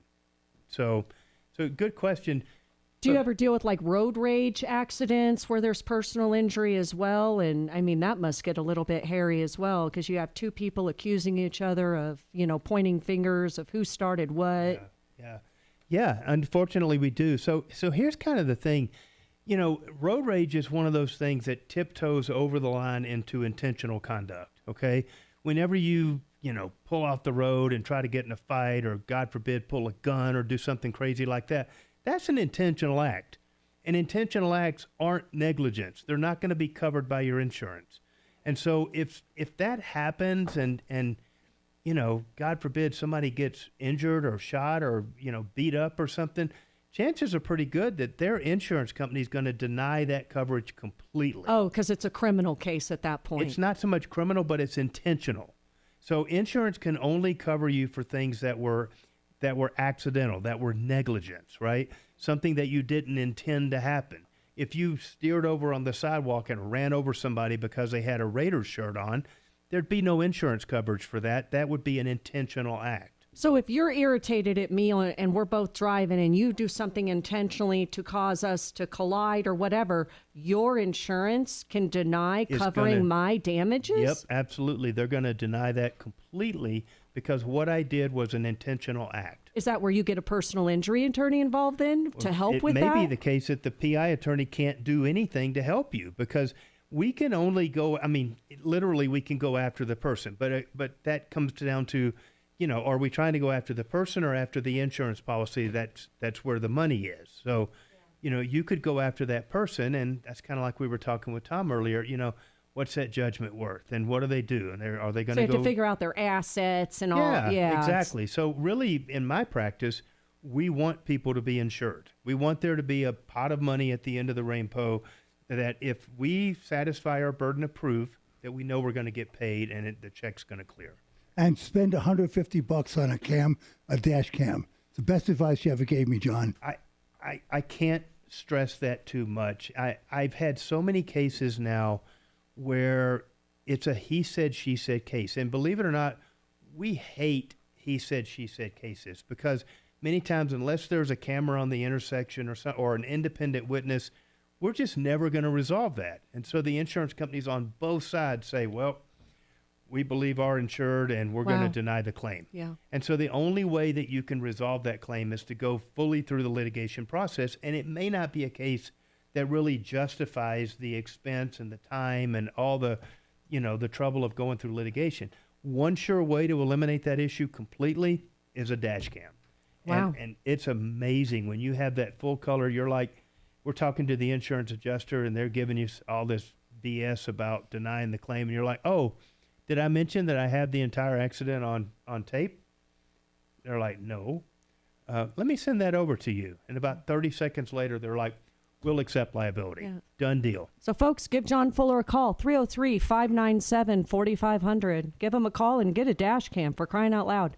Get that dash cam. $150 at toy cars. Yeah, I think it's money well spent. Car toys, excuse me. Mike, you have an issue with Phil Long in the Springs. Tell me what's going on, sir. Yeah, hi. So I bought two vehicles from Phil Long 8 months ago, and a 2016 Ford Edge and a 2018 Ford Edge, 16 for myself, the 18 for my wife, traded in two vehicles. Both look pristine, 7-year warranties. Know the kid who sold me the cars. His father's the general manager and partner of Phil Long, so I trusted in him. About a month and a half after we purchased both of these vehicles, my 2016 started having some issues on my brakes. And I reached out to the kid who sold me the car, and pretty much got ghosted. And then I finally reached out to the dealership, and I got a hold of the service manager. And I told him, look, something's wrong with my brakes. I need you guys to give me a loaner and, moving forward. So I take my car down there. They give me a vehicle, and they tell me 3 days later, come pick up your car. So I go down to pick it up, and they say there's nothing wrong with the brakes. I take it to an independent mechanic who's ASE certified, guy I've been using since I moved out here almost 6 years ago. And he tells me, pads are about shot, and you're definitely grinding, and you're going to be metal to metal sooner than later. So I let this go for a minute. I got sidetracked. I'm opening up my own business out of my home. So I kind of my car's been sitting in the driveway, and we've been using my wife's 2018. So in the beginning of August, my wife and I decided to take a short vacation out to Vegas, and we drove out. We wanted to drive through Utah and whatever. So on the way back from Vegas, I start feeling my wife's car, same thing. So I reach out to Phil Long, and I get myself a meeting with Chris Tatone, the general manager and partner of Phil Long Ford. And I express my concerns to him. And while I'm sitting with him, I said, Chris, I don't understand, two cars, I'm having the same issues on both of these vehicles. And now all of a sudden it's my wife's vehicle, and my vehicle can't be driven. And I need something done. I said, I want to return both of these, take one brand new car, we'll figure out the payment and move forward. And, he sits there and he starts expressing to me, well, that's going to destroy your credit. And I said, look, Chris, I'm a 56-year-old man. This isn't my first rodeo. I'm not asking you. I'm telling you these cars aren't safe. And your ASE certified mechanic told me there's nothing wrong with the brakes. And he says to me, and I didn't say anything back to him, he says, who told you they're ASE certified, man? And I thought, you're Phil Long Ford, so you're hiring garage mechanics? The fact of the matter is, man, that I've had my wife, my daughter, my 4 grandchildren in both of these vehicles that are not safe. I'm just going to move it forward really fast because I met with Chris about 3.5, it's a month now. I met with him on a Wednesday at 10 a.m. At 11:15, I left the meeting. He said, Mike, give me 2 hours. I'll get back to you. Wednesday goes by, nothing. Thursday goes by, no call. So Friday morning at 11 o'clock, after it was 48 hours, not 2, I reached back out. And I said, look, nothing's going on here, and I have 2 unsafe vehicles, and what are we doing here? I said, I don't want to have to call an attorney. And I was told instantly, well, now that you said you're going to call an attorney, you need to have your attorney contact our corporate attorney. And I thought, okay, well, here we go. So what I did moving forward was I called the bank up in Denver, which was Canvas Credit Union. And I did a voluntary repo on my wife's car because I stopped payments on that. And I stopped paying on the one that's still sitting in my driveway. And that's due to be repossessed. That's due to be repossessed on October the 25th. And I have a relationship with the bank and the gentleman I dealt with in the, hold on, I'm so sorry. Let me find a note here. But the department, he's like the loss mitigation, I believe. Let's see. So why do that? That seems like kind of the nuclear Like he's option only there. hurting himself, really. Yeah. Why do that? Isn't the damage done from that greater than the cost of just fixing the brakes? Well, so the problem is they're telling me they'll have somebody look at these 2 vehicles that I've been paying on for 8 months that are not safe, that don't have an ASE certified mechanic. And I've been to an attorney who said I absolutely have a case.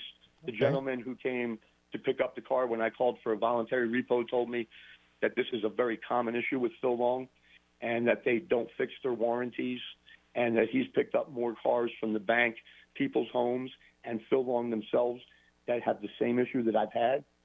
And I have a neighbor who's been fighting with Phil Long here. So, and took her car up to Mike, Denver. what warranties did you have on these cars? Were they both still in warranty? Yeah, but those warranties wouldn't cover wear and tear They like don't brakes, care John, wear would items they? like brakes. Yeah. What warranty did you think would have covered that?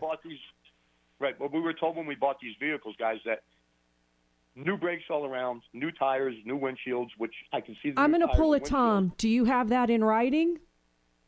that you had Yes, I that have there the was going to be contract. new brakes, there was new this, new that. If you have that in writing, Mike, you should send that over to us. We have an angel over there, but you better have it in writing.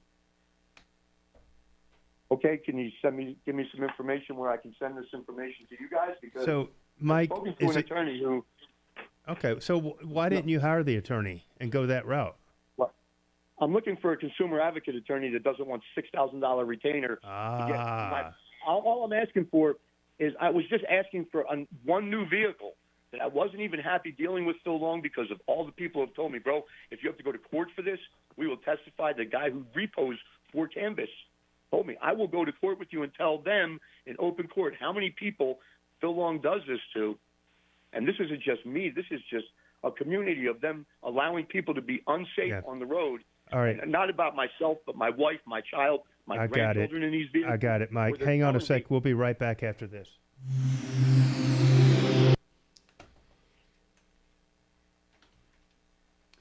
Only, I have 2 words for him. As is.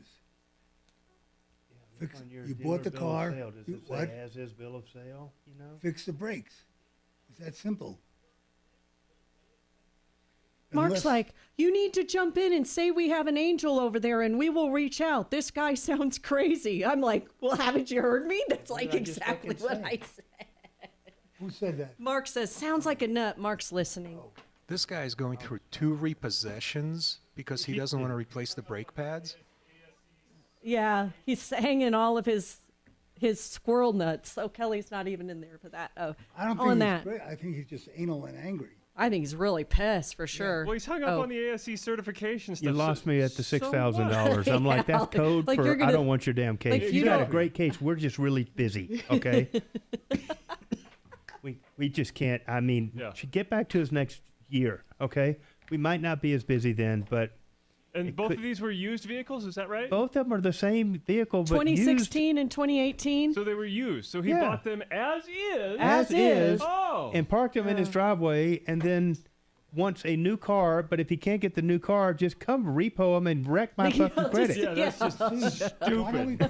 call, He's ruining his own life. He really is. Come on. Hey, can does we he? call Kevin and see Cut if off your that's a nose to common spite your problem face. with that model of Ford?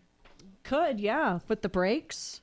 I Yeah. mean, it sounds like they were like, I mean, they're I'd like like to know what it would 7-year-old. take to do a full-on brake job around the, all the way around, new rotors, new pads, Yeah. What are we talking here? Like, you really did a voluntary recall over Over a couple grand? $500 a piece on brake jobs, Yeah. or maybe $1,000? Yeah, a couple grand at most. Come for- on, for dude. brand new everything on both now cars. your credit is wrecked, dude. John, Dimitri, what do you got to say? Hey, maybe somebody should also tell him what happens to the loan deficiency once Canvas repossesses these units. That's a great and point. sells Then you're them gonna for get a less knock than on the he door with the- owes. He's going to be in court facing a Ooh. judgment for the deficiency on 2 car loans. This is only the That's a- beginning of his That's issue. a great point. Great YouTubey point. says, ask him what kind of business he's starting, Suze. Oh, shit.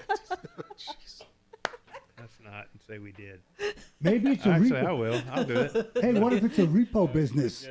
Right. Oh, jeez. Maybe it's a brakes business. Let's get back on this here. Moped accident.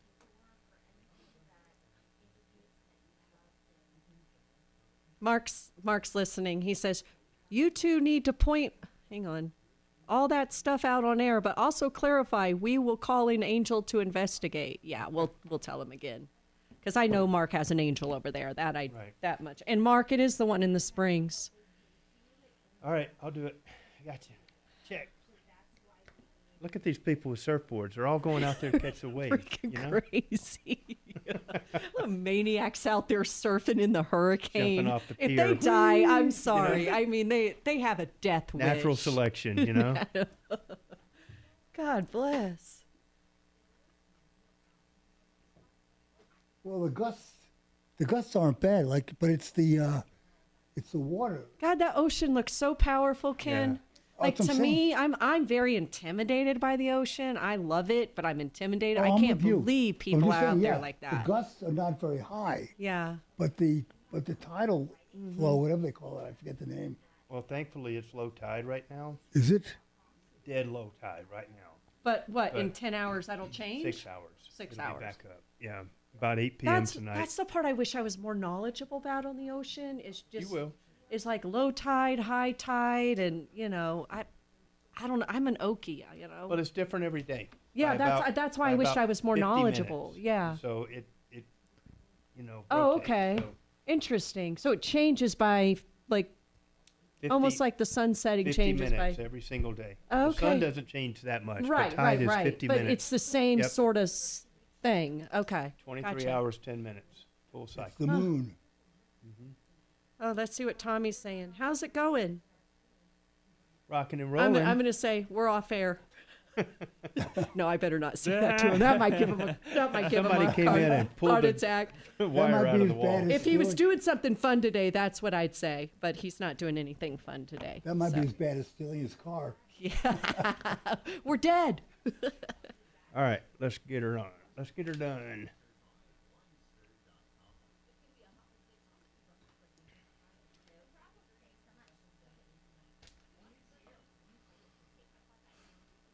All right, so Mike's going to collect his paperwork and hopefully email us. Oh, is he going to drop off and do that, or? Yeah, he's gone. He's gone. Oh, he's gone already? Yeah, Well, let's so- just recap. Yeah, And recap I'll and say say we that he's a haven't. complete moron. All right, we got Yeah. it. Got it. Check. Yeah, so hopefully he'll send that over and maybe we'll have something tomorrow. Cool. 10 seconds. Wealth, your trusted local fiduciary advisors. TrajanWealth.com. 630 KHOW, an iHeartRadio station.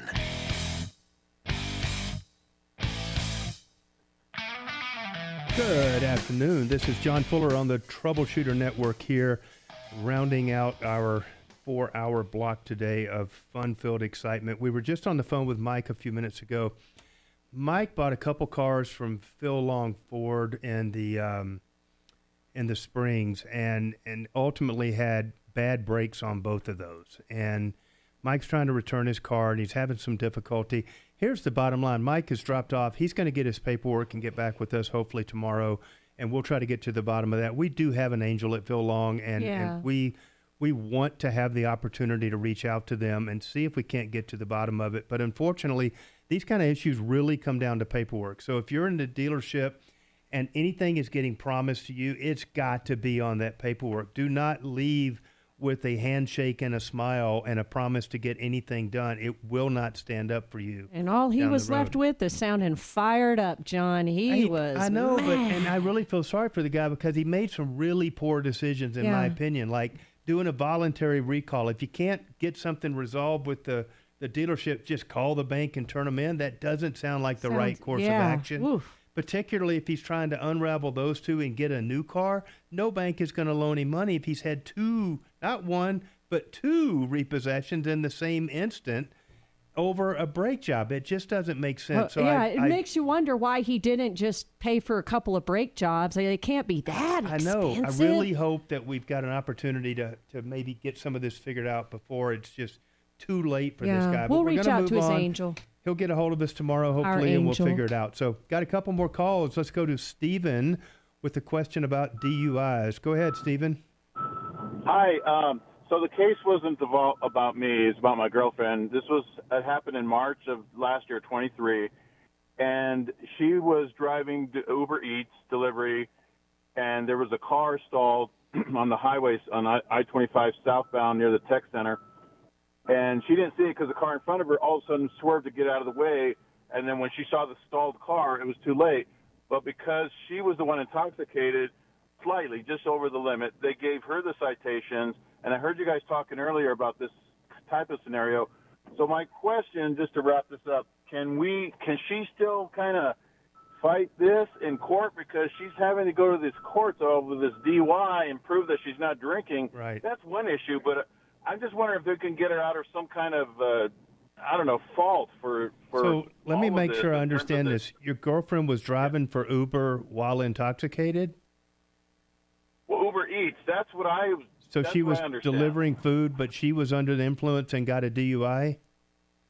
Yeah. Okay. So you've got a couple things going on here. I was just talking to Doc earlier about this. When you hit somebody in Colorado, if you hit somebody from the back, there is a presumption that you're at fault. Now, it's a rebuttable presumption, but the law starts out with an assumption that you were the person that was at fault, because we all have a duty to avoid obstacles in our way, broken down cars. It's entirely foreseeable that somebody could have a breakdown and end up disabled on the side of the road. So you start with the presumption that she was at fault. Saying the guy shouldn't have been there, absent some really screwy circumstances, that probably is not going to be enough to overcome that presumption. When you add to that the idea that she was under the influence, then not only is she going to still be at fault for the accident, but depending on the circumstances and whether or not it was her first offense and a bunch of other factors, you really open the door to even punitive damages for the idea of being out there drunk on the roads delivering food. I mean, it's how does one wind up under the influence while they're working as an Uber driver? Is that common? Well, there's a difference between an Uber driver and an Uber Eats. I She was delivering understand food, Uber not Eats, but she's still going and she's on the job, right? I mean, come on. I'm not defending her, but let me just say the same thing happened to me, and I wasn't drunk because I don't drink. Right. And there was a stalled car, and I was coming up on, this was I-70 eastbound, where it goes over like Havana. There's like a little hump in the highway. For sure. And it was stalled right over the hump, and I didn't see it. I looked down at my app for it seemed like 1 second. I look back up, there's a stalled vehicle. I got the citation for following too close. Okay, I'm paying my dues, but I'm just wondering, I mean, there's got to be some responsibility and obligation on the stalled vehicles. Why are they there? Did she take like a roadside test or a breathalyzer or anything, or are they just assuming she's drunk because she hit this vehicle? Oh, I wasn't there, but I got a call from the sheriff, and they said, come pick up your girlfriend. We're not going to put her in jail because she's very cooperative. Did she take And I a don't know if breath they test or a consider blood her what. test? Well, she must have if they She knew had she to, was barely over, like he said. And Stephen, I don't think the broken down cars are there voluntarily. So, saying that they have some responsibility, nobody breaks down on point, the highway Doc. because they want to. Yeah, that's kind of the whole point, that, you have a duty to avoid obstacles. One of those obstacles that you could foresee being on the highway would be a broken down car, or something that fell off somebody's truck, or a tire that came off of somebody. I mean, you don't get a free pass just because you didn't expect it to be there. The bottom line is it was there, she hit him, and then she happened to be drunk on top of that. So I think they're not related, but I think the one makes the second one makes the first one a lot worse. Well, let me ask you this, John. If it were your lady, would you hire an attorney and fight it? Or what? For sure. Yeah, You absolutely want to have an attorney on your side going through that DUI process. But from the civil standpoint of the person whose car you hit, that's your car insurance. They'll take over the defense of that, and they'll handle it completely. You're the one that needs to handle the DUI, and I trust you're taking care of that. We got to go to a break. Thanks. We'll be right back. Hey, look at you, John. John's killing it. Woo! Yeah. Beautiful. Freaking professional over here. Love it. I'm going home. Me Go too. do yoga. Yoga? You sick bastard. There is this lady on. Yoga is worse than leg day. What's that? There's a lady on. I wouldn't know. Leg day is pretty terrible. Her name is Satya, S-A-T-Y-A. No. You should look her up on YouTube. She's really good at yoga. Every day Yeah, is I'm like that. naturally skinny and good looking. Is so it I naked don't have to yoga? work out. Then why look her up? Okay, Doc, I just have to say, okay, who would want to see somebody naked doing yoga? I don't care how pretty you are. I don't care how skinny you are. If you've ever seen yoga moves, I'm with John. I'll see. I'll do it. Look her down up. dog. Yep. Sure, I I'm got no sure it problem with must be a guy thing. As a girl, I'm like, I don't want to see some Put me guy down for that. naked Yeah. doing down dog. Yeah? Yeah. Oh And my God. We're talking down dog? Yeah. yes, we are. Tree, some guy naked doing tree. Not a guy doing that. Not a guy doing that. No. Well, let's just rephrase this then. Look Ken her says, up. is it a Even you- naked or naked woman doing yoga? Even you Yeah. would like to see this one, okay? Okay, let me. Oh, I see. She's risque. Wait a minute. What's Who? the What? one? What? Oh. Huh? Isn't there like yoga where I it's told like someone the other hot day. yoga or something where Yeah. they heat it up and Yeah, I don't yeah. want to see naked hot yoga though. That's probably No, where it's I draw not the line. naked. It's not naked, Sat- Dragon. this lady, Satche. Yeah. Satya, YouTubies, if you want some risque YouTube. No, it's not yoga. risque. She's very talented. Oh my God. John. Very oh good my at yoga. God. I'll have to show Holy Mark crap. this. Or not. That is Got hilarious. like 400,000 Oh my subscribers. People think she's a really good yoga She is practitioner. good. And she just happens to be naked. She's not naked. Mark's not going to yet start naked. doing yoga at home. I see it now. Oh my God. Is this SATYA? Satya, yoga. Dream with Satya. There you go. Satya. Satya. Let's get it right. Don't have to go and throw the little extra fling on it like Satya. You know. Oh my gosh. Well, there's something for everybody out there. That's for She's sure. very good. Here, I'll show. Even Doc's Here, like, let yeah, me she help is you with the really naked good. By lady the way, Doc. to update you, You're dating me? the Rockies You update 0 me. because Update. of the home runs that have been hit. I just know it. Going to the Adams. yoga studio. Yeah, I got to learn a couple moves there. Oh, here she is. Here's her dream with Satya. Here she is. I like the Oh my It's just God. amazing how bad they are. So far up in the air. Oh, shoots. She's good. Don't even know She's how just to. that good. Takes years to get to that level, you know. Oh my God. Holy cow. She must have been born doing yoga. I'm telling you. Susan, I told someone the other day that I went to this site called Oh my God. One for GYNs, and it was only from the waist up because we saw too many vaginas in our life, and he thought I was serious. Oh, too much.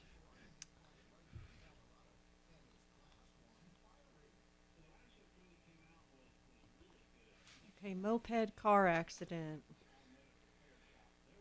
No moped jokes.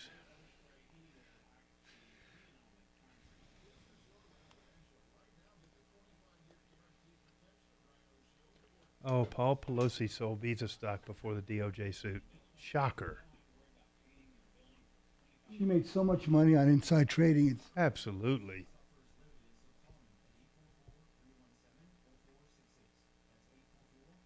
You can't even really tell those are dentures, you know?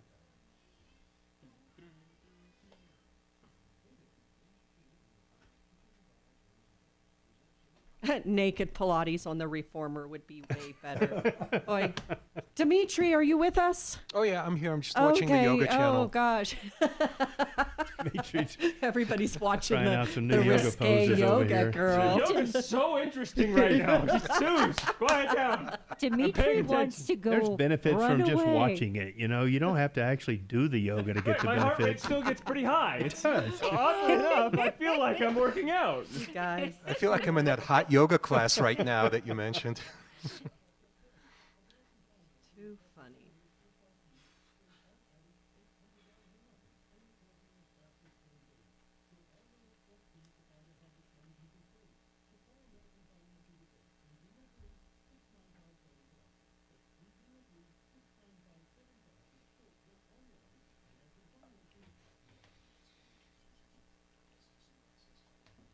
All right, 10 seconds, everybody. There we go.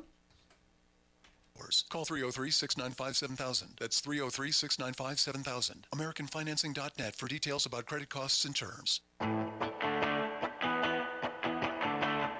Good afternoon. John Fuller here on the Troubleshooter Network. We are having too much fun today.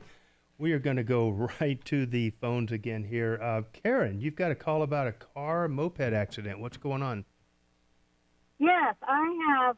My daughter-in-law was involved in, I guess, a head-on. She was on her moped and then got hit head-on. And she ended up in the hospital with injuries. And so they're wondering what are the first steps or first few steps about getting, like, an insurance payout or what's the first couple things they should do? This happened like a week ago. Okay. Is she doing okay today? She's doing okay. She's got a couple broken bones and stitches and things like Okay. that, but she's on the mend. Where did this happen, Karen? What city? It's actually in a different state, What state? Hawaii. In Hawaii. Okay. So, and was your daughter ticketed, or was she not at fault? Was it the other car's fault for the accident? Do you know?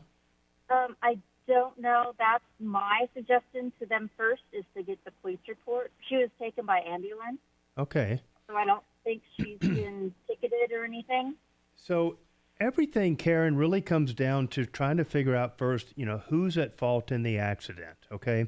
And I don't practice law in Hawaii. I don't know the exact system they have over there, but I can tell you that, that would be step one for us if it were here in Colorado. So, and the reason why that's really step one is we have to be concerned about who's ultimately going to be responsible for the medical bills that come out of that accident. And depending on the legal, framework they've got over there in Hawaii, it could be, it probably will be the person who's at fault for the accident.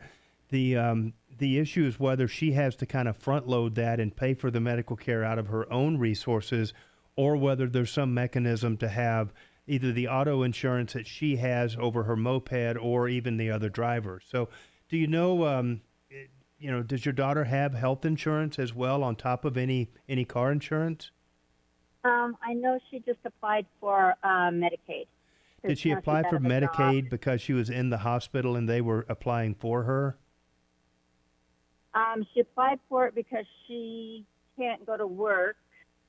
I don't know if they applied for it for her, or I don't know those details. But did she apply after the accident happened or before? Yes, after. Okay.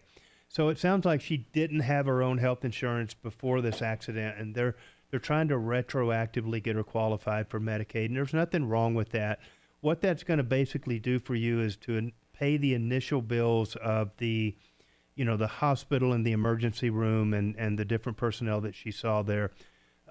That's going to probably cover her up until when she gets discharged, and then she's going to have, the same challenges that I talked about earlier of getting follow-up care. Right. It's difficult to establish a primary care type relationship under those circumstances. But again, you're going to want to talk to a personal injury attorney in Hawaii that can help advise you on exactly what the law is there. But in general terms, you're on track. You're spot on to want to get the police report and find out who really was assessed fault in that. Right, right. If it's her, did she have insurance on her moped? I don't know on the moped. I believe she's got car insurance when she's driving a car, but I don't know if the moped was covered or not. So probably not. Not. You never know. I mean, you would typically put the moped on your auto policy as well, and in that case, you'll want to just give them a call if she was the one that was at fault for the accident, because they have a duty to defend her and kind of fend off the other driver if there were any injuries for that driver. And so you want to give them a call right away and open up the claim. If she was not at fault and she was just a victim of somebody else's negligence, then, whichever PI attorney you get a hold of in Hawaii is going to be able to get that claim opened up and get things off to the races, so that you can find out really what, sources of recovery you're going to have, and to kind of help her make some good decisions about how to use those benefits best. I mean, that really is the challenge that we run into. Are you in Hawaii as well, or are you here in Denver? No, I'm not. I'm in Colorado. Okay. So going with a personal, you think they should contact a personal injury attorney for sure? Well, listen, this is what I do for a living. And what you're telling me is that, your daughter's in another state. You're not sure of exactly what the circumstances were. You're not sure of exactly what the coverage is. Sounds like she really doesn't have health insurance, or if she does, it's only because they just got her qualified for Medicaid, and you're really not sure of who was at fault. It sounds like to me, I would pick up the phone and call a PI attorney right away. I mean, there's really no downside. They're not going to charge you by the hour to talk to you and help try to figure out what the circumstance is. And if it turns out that she's not at fault and you've got a case there, that person is going to be able to help you get the best recovery of anybody, particularly when you're, 2,000 miles away in Denver trying to help your daughter. Right. Okay. Well, that answers All right. the question. I hope your daughter's okay there, Karen. Thanks My for the goodness. call, Karen. Yeah, Good luck. She's out of hospital, and she's on the mend. Good. She'll be okay. Oof. Good luck there, Karen. Thanks for the call. So, it's just another example of you just don't know what you don't know when you get in these accidents, and everything comes at you so fast. You're in the hospital. You've got an ambulance that's sending out a bill about 2 seconds after they drop you off, and you just, it's hard to get everything organized and on track so that you can focus on just getting better. That's really all you want to focus your efforts on, is just recovering. Let somebody else do everything else if you have that opportunity. It did bring up a question in my mind just because she brought up moped. I don't know what the law is, John, but recently there's been a new law or a change of law where motorcycles now can come up between bikers, can come up between cars when you're coming up to a stop. Pardon me, Ken, if you end up if you don't see them and you hit them, who's at fault when they're coming up between you like that, John? I mean, that's just scary to me when I see them. They're not always slow either. So, you're changing lanes, when you're coming up to a stoplight and you don't see this motor. What happens there? How do they determine who's at fault on that? Yeah. You try to go all Kamala on Ken right there. Goodness. I'm sorry. I just meant to say the cars have to be stopped. Well, that's not what always happens. That's not what always happens, Ken. When I'm in my experience. Yeah. So I believe that the law dictates that they can only do that at a traffic signal where, at least in theory, all the other cars are stopped and they can go up to the front. I think it's crazy to do that most of the time. I think you're just asking for troubles, and so it's going to come down to just the same analysis we use on everything else. Negligence is the failure to exercise due care under the circumstances. So, did you do something that in the exercise of normal caution you shouldn't have done? That's kind of your definition of negligence. Just the act of going up between the cars, I don't think in itself is going to make you necessarily liable for causing an accident, because the law allows you to do that, right? But if we're all piled up at the front and the light turns green and we have a mini, drag race off the line and something happens, I could definitely see circumstances where that would have, bad effects. That would have a bad accident. Yeah, it just never looks like a good idea when they do it. That's all. I mean, I love those guys out there, and women, but then it never looks like a good idea when they're in the middle scares me a lot of times because, what really is the scariest thing to me is that you don't always see them. And all of a sudden it's just zoom right up beside you, and you know. That's what I see most of the time. Right. Not like what Ken is saying, like where you're stopped and they're coming up 15 miles per hour or less. That's not generally what I see. Yeah. I don't think I've ever seen a motorcycle do less than 20 miles over the speed limit. They are unbelievable. Have you, Do John? less than 20 miles over the speed limit? Yeah, I mean, every motorcycle I see going on when I'm on I-70 or I-25, they're just zooming past. Yeah. That's just one of those things. I don't know. Maybe you're doing 20 under the speed limit, Ken, Hey, we got to go to a break right now. Thanks. We'll be right back. No, I'm serious. The motorcycle. You're that guy in the right lane that's doing. No, I got rid of my Subaru. He's got his blinker on the entire time. Yeah. Doc's the guy driving in the right lane, going 40 under, and has his blinker on the entire time. Cussing everybody out. Get out of our way, I bet Doc's a good driver. You saw all those dents in his car? No, he's not. Well, wait a second here. Okay, first off, I do have to just bring up my Top Golf game. Oh, so, right. Ken, okay, Doc, listen to this, though. Monday, I went with Miles and Mark. Miles golfs like 3 times a week now, our son. Really? Yes, and Mark is always naturally better at that stuff than I am. We go Monday to play Top Golf, 3 games. The first game that the 4 of us played, not the one where you have to hit certain colors. Just I beat him twice. Wow. I got up over 500 points on both of my games. I was like, oh my gosh, I couldn't believe it. We went last week with Sue, John myself, Libby. Mark, and one of our callers. She won the second game. I couldn't believe it. I'm lucky to hit the ball, John. I'm lucky to hit the ball. I have to put a little explanation. Yes. Every time she missed, the ball would roll, and if it rolls into the catch area, it counts as if it went on a fly. Okay. So she had about 5 shots. That Oh, rolled I in there did? and- Yeah. Even, I mean, like if I just accidentally, it just tapped and went on the green, that counted? Yeah. I didn't know that. You guys should have told me. I would have just taken that as a swing. You would have beat us more. I, You don't tell the competition. 10 a.m., okay? that is funny. Okay, thanks. No, I I haven't just played barely that. hit it off the tee, and I'm like, oh, I got to put that back on there and start that over. No one saw that. But it's fun. Yeah, we had a good time. Mark, who says You on ever chat, play I golf, let John? her or is win. You're too busy Let her boating. win. Right. Oh, Mark says I let her I win. let her win. Mark, there's not enough money in the world to have you let somebody beat you. Did y'all see that? I on Twitter yesterday, I saw this clip of Tiger Woods hitting his putt. And he basically hit this putt and then just walked over there and shook the guy's hand while it was still rolling Right, across the green. right. Like he Did you didn't see even that? sit and watch to see Didn't what even happened. stop to watch it and That's drained confidence it, you know? right It's there. like, that's ego. Well, but if you're Tiger Woods, you can That's do it. strong right Yeah. there. You kind of earned it at some of that point too. It was like, yeah. You deserve I was that. watching some clip, sometime in the past about some of his shots. He has holed out more chip shots than I have hit putts in my. I mean, the guy's amazing for chipping into the hole. It's just incredible. How's your car? Is it okay? Oh, my new car? Yeah, It's from in the great. parking lot the other day. Oh, what? From the parking lot the other day at Top Golf. Oh, it was fine. Oh, okay. I was looking to see where the handicap space was, so I look up. Went over a and median. And I went over the curb. Hence why Dollar would probably say here in chat, Doc is not a good driver. Right? Exactly. Yeah.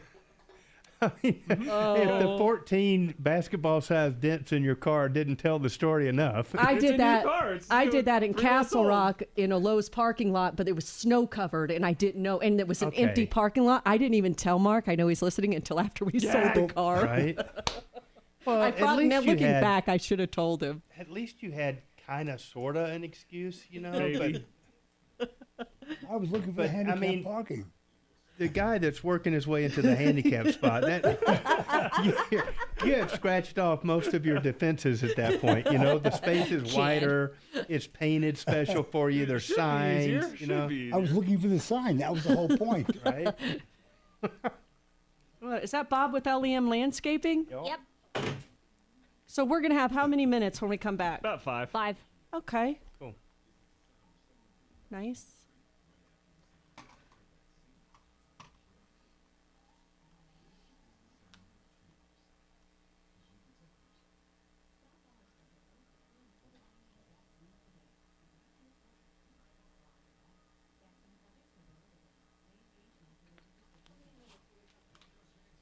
So, Addie's in her 3rd year now, Yeah. so she'll be out when? In June or May. May? Yeah. We just found out her boyfriend passed the Yeah. bar, so we're really excited for him. Did he and- graduate a semester early? yeah, he graduated this last May, yeah. Is he going to work Harrison in Denver? Zelinsky. No, he's working in Grand Junction. Or what's she gonna do? Work here? Oh, she's not leaving Denver. She's made that very clear. Yeah. Yeah. Why wouldn't So- Joe be They there? have a satellite office here in Denver, so he's hoping Gross. Yeah. maybe after some time he can maybe get transferred. If I would not, guess. If not, that relationship is done. Yeah, if not, thank God for FaceTime, I guess. I don't know. She's like, next.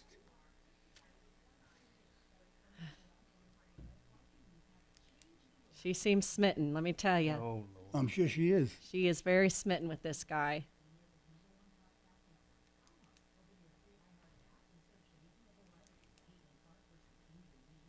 I like Bob. He's a character.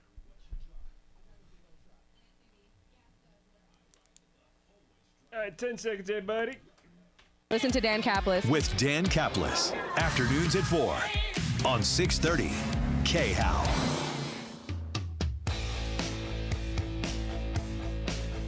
Welcome back to the last hour of the Tom Martino Troubleshooter Show. This is John Fuller filling in for Mike and Tom. We have a couple minutes left today. We're going to go right to the calls. Bob, what's going on?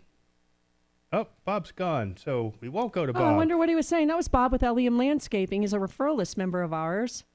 No, maybe you wanted to say something about the motorcycle law or something. So, John, I did have a question for you, being a personal injury attorney. How do you pay for deductibles when you're getting treatment after an accident, when you've been hurt? How does that work? Yeah, the very best way, if we're talking about health insurance deductibles, the very best way is to use our medical payments coverage to make sure that it applies to your out-of-pocket maximums and your deductibles. Mm-hmm. And the very best way to do that is to get us involved early on, where we can actually kind of jump in between the hospital and the ambulance and all the people that are trying to go after that med pay money. And there's a lot of reasons why they try to do that. But the quicker that we can get involved and help protect that money, the better we can dictate that it gets used in a way that covers those copays and deductibles. That's what it was intended to do. But there's ways in which some of these bad players sometimes can get in there and take advantage of that money where you don't really get the credit for it. Okay, gotcha. And then can you still claim damages even if you are at fault?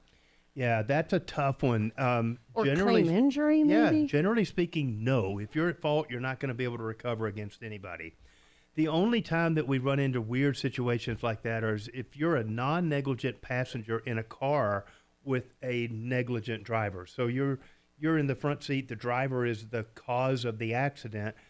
Not only does the person in the other car have a claim against that driver, but you may have one as well. Oh, your passenger Yeah. would have a claim against you. Might very well. Yeah, if you're a non-negligent passenger, you can file a claim. As long as it's not your spouse, you can file a claim against that negligent driver. Yep, it comes up all the time. Do you ever get like cyclists calling you for personal injury claims? Yeah, for sure. And I mean, absolutely. The downside of cycling is that the damages tend to be a lot worse when you get into an accident, and we do handle a number of those cases.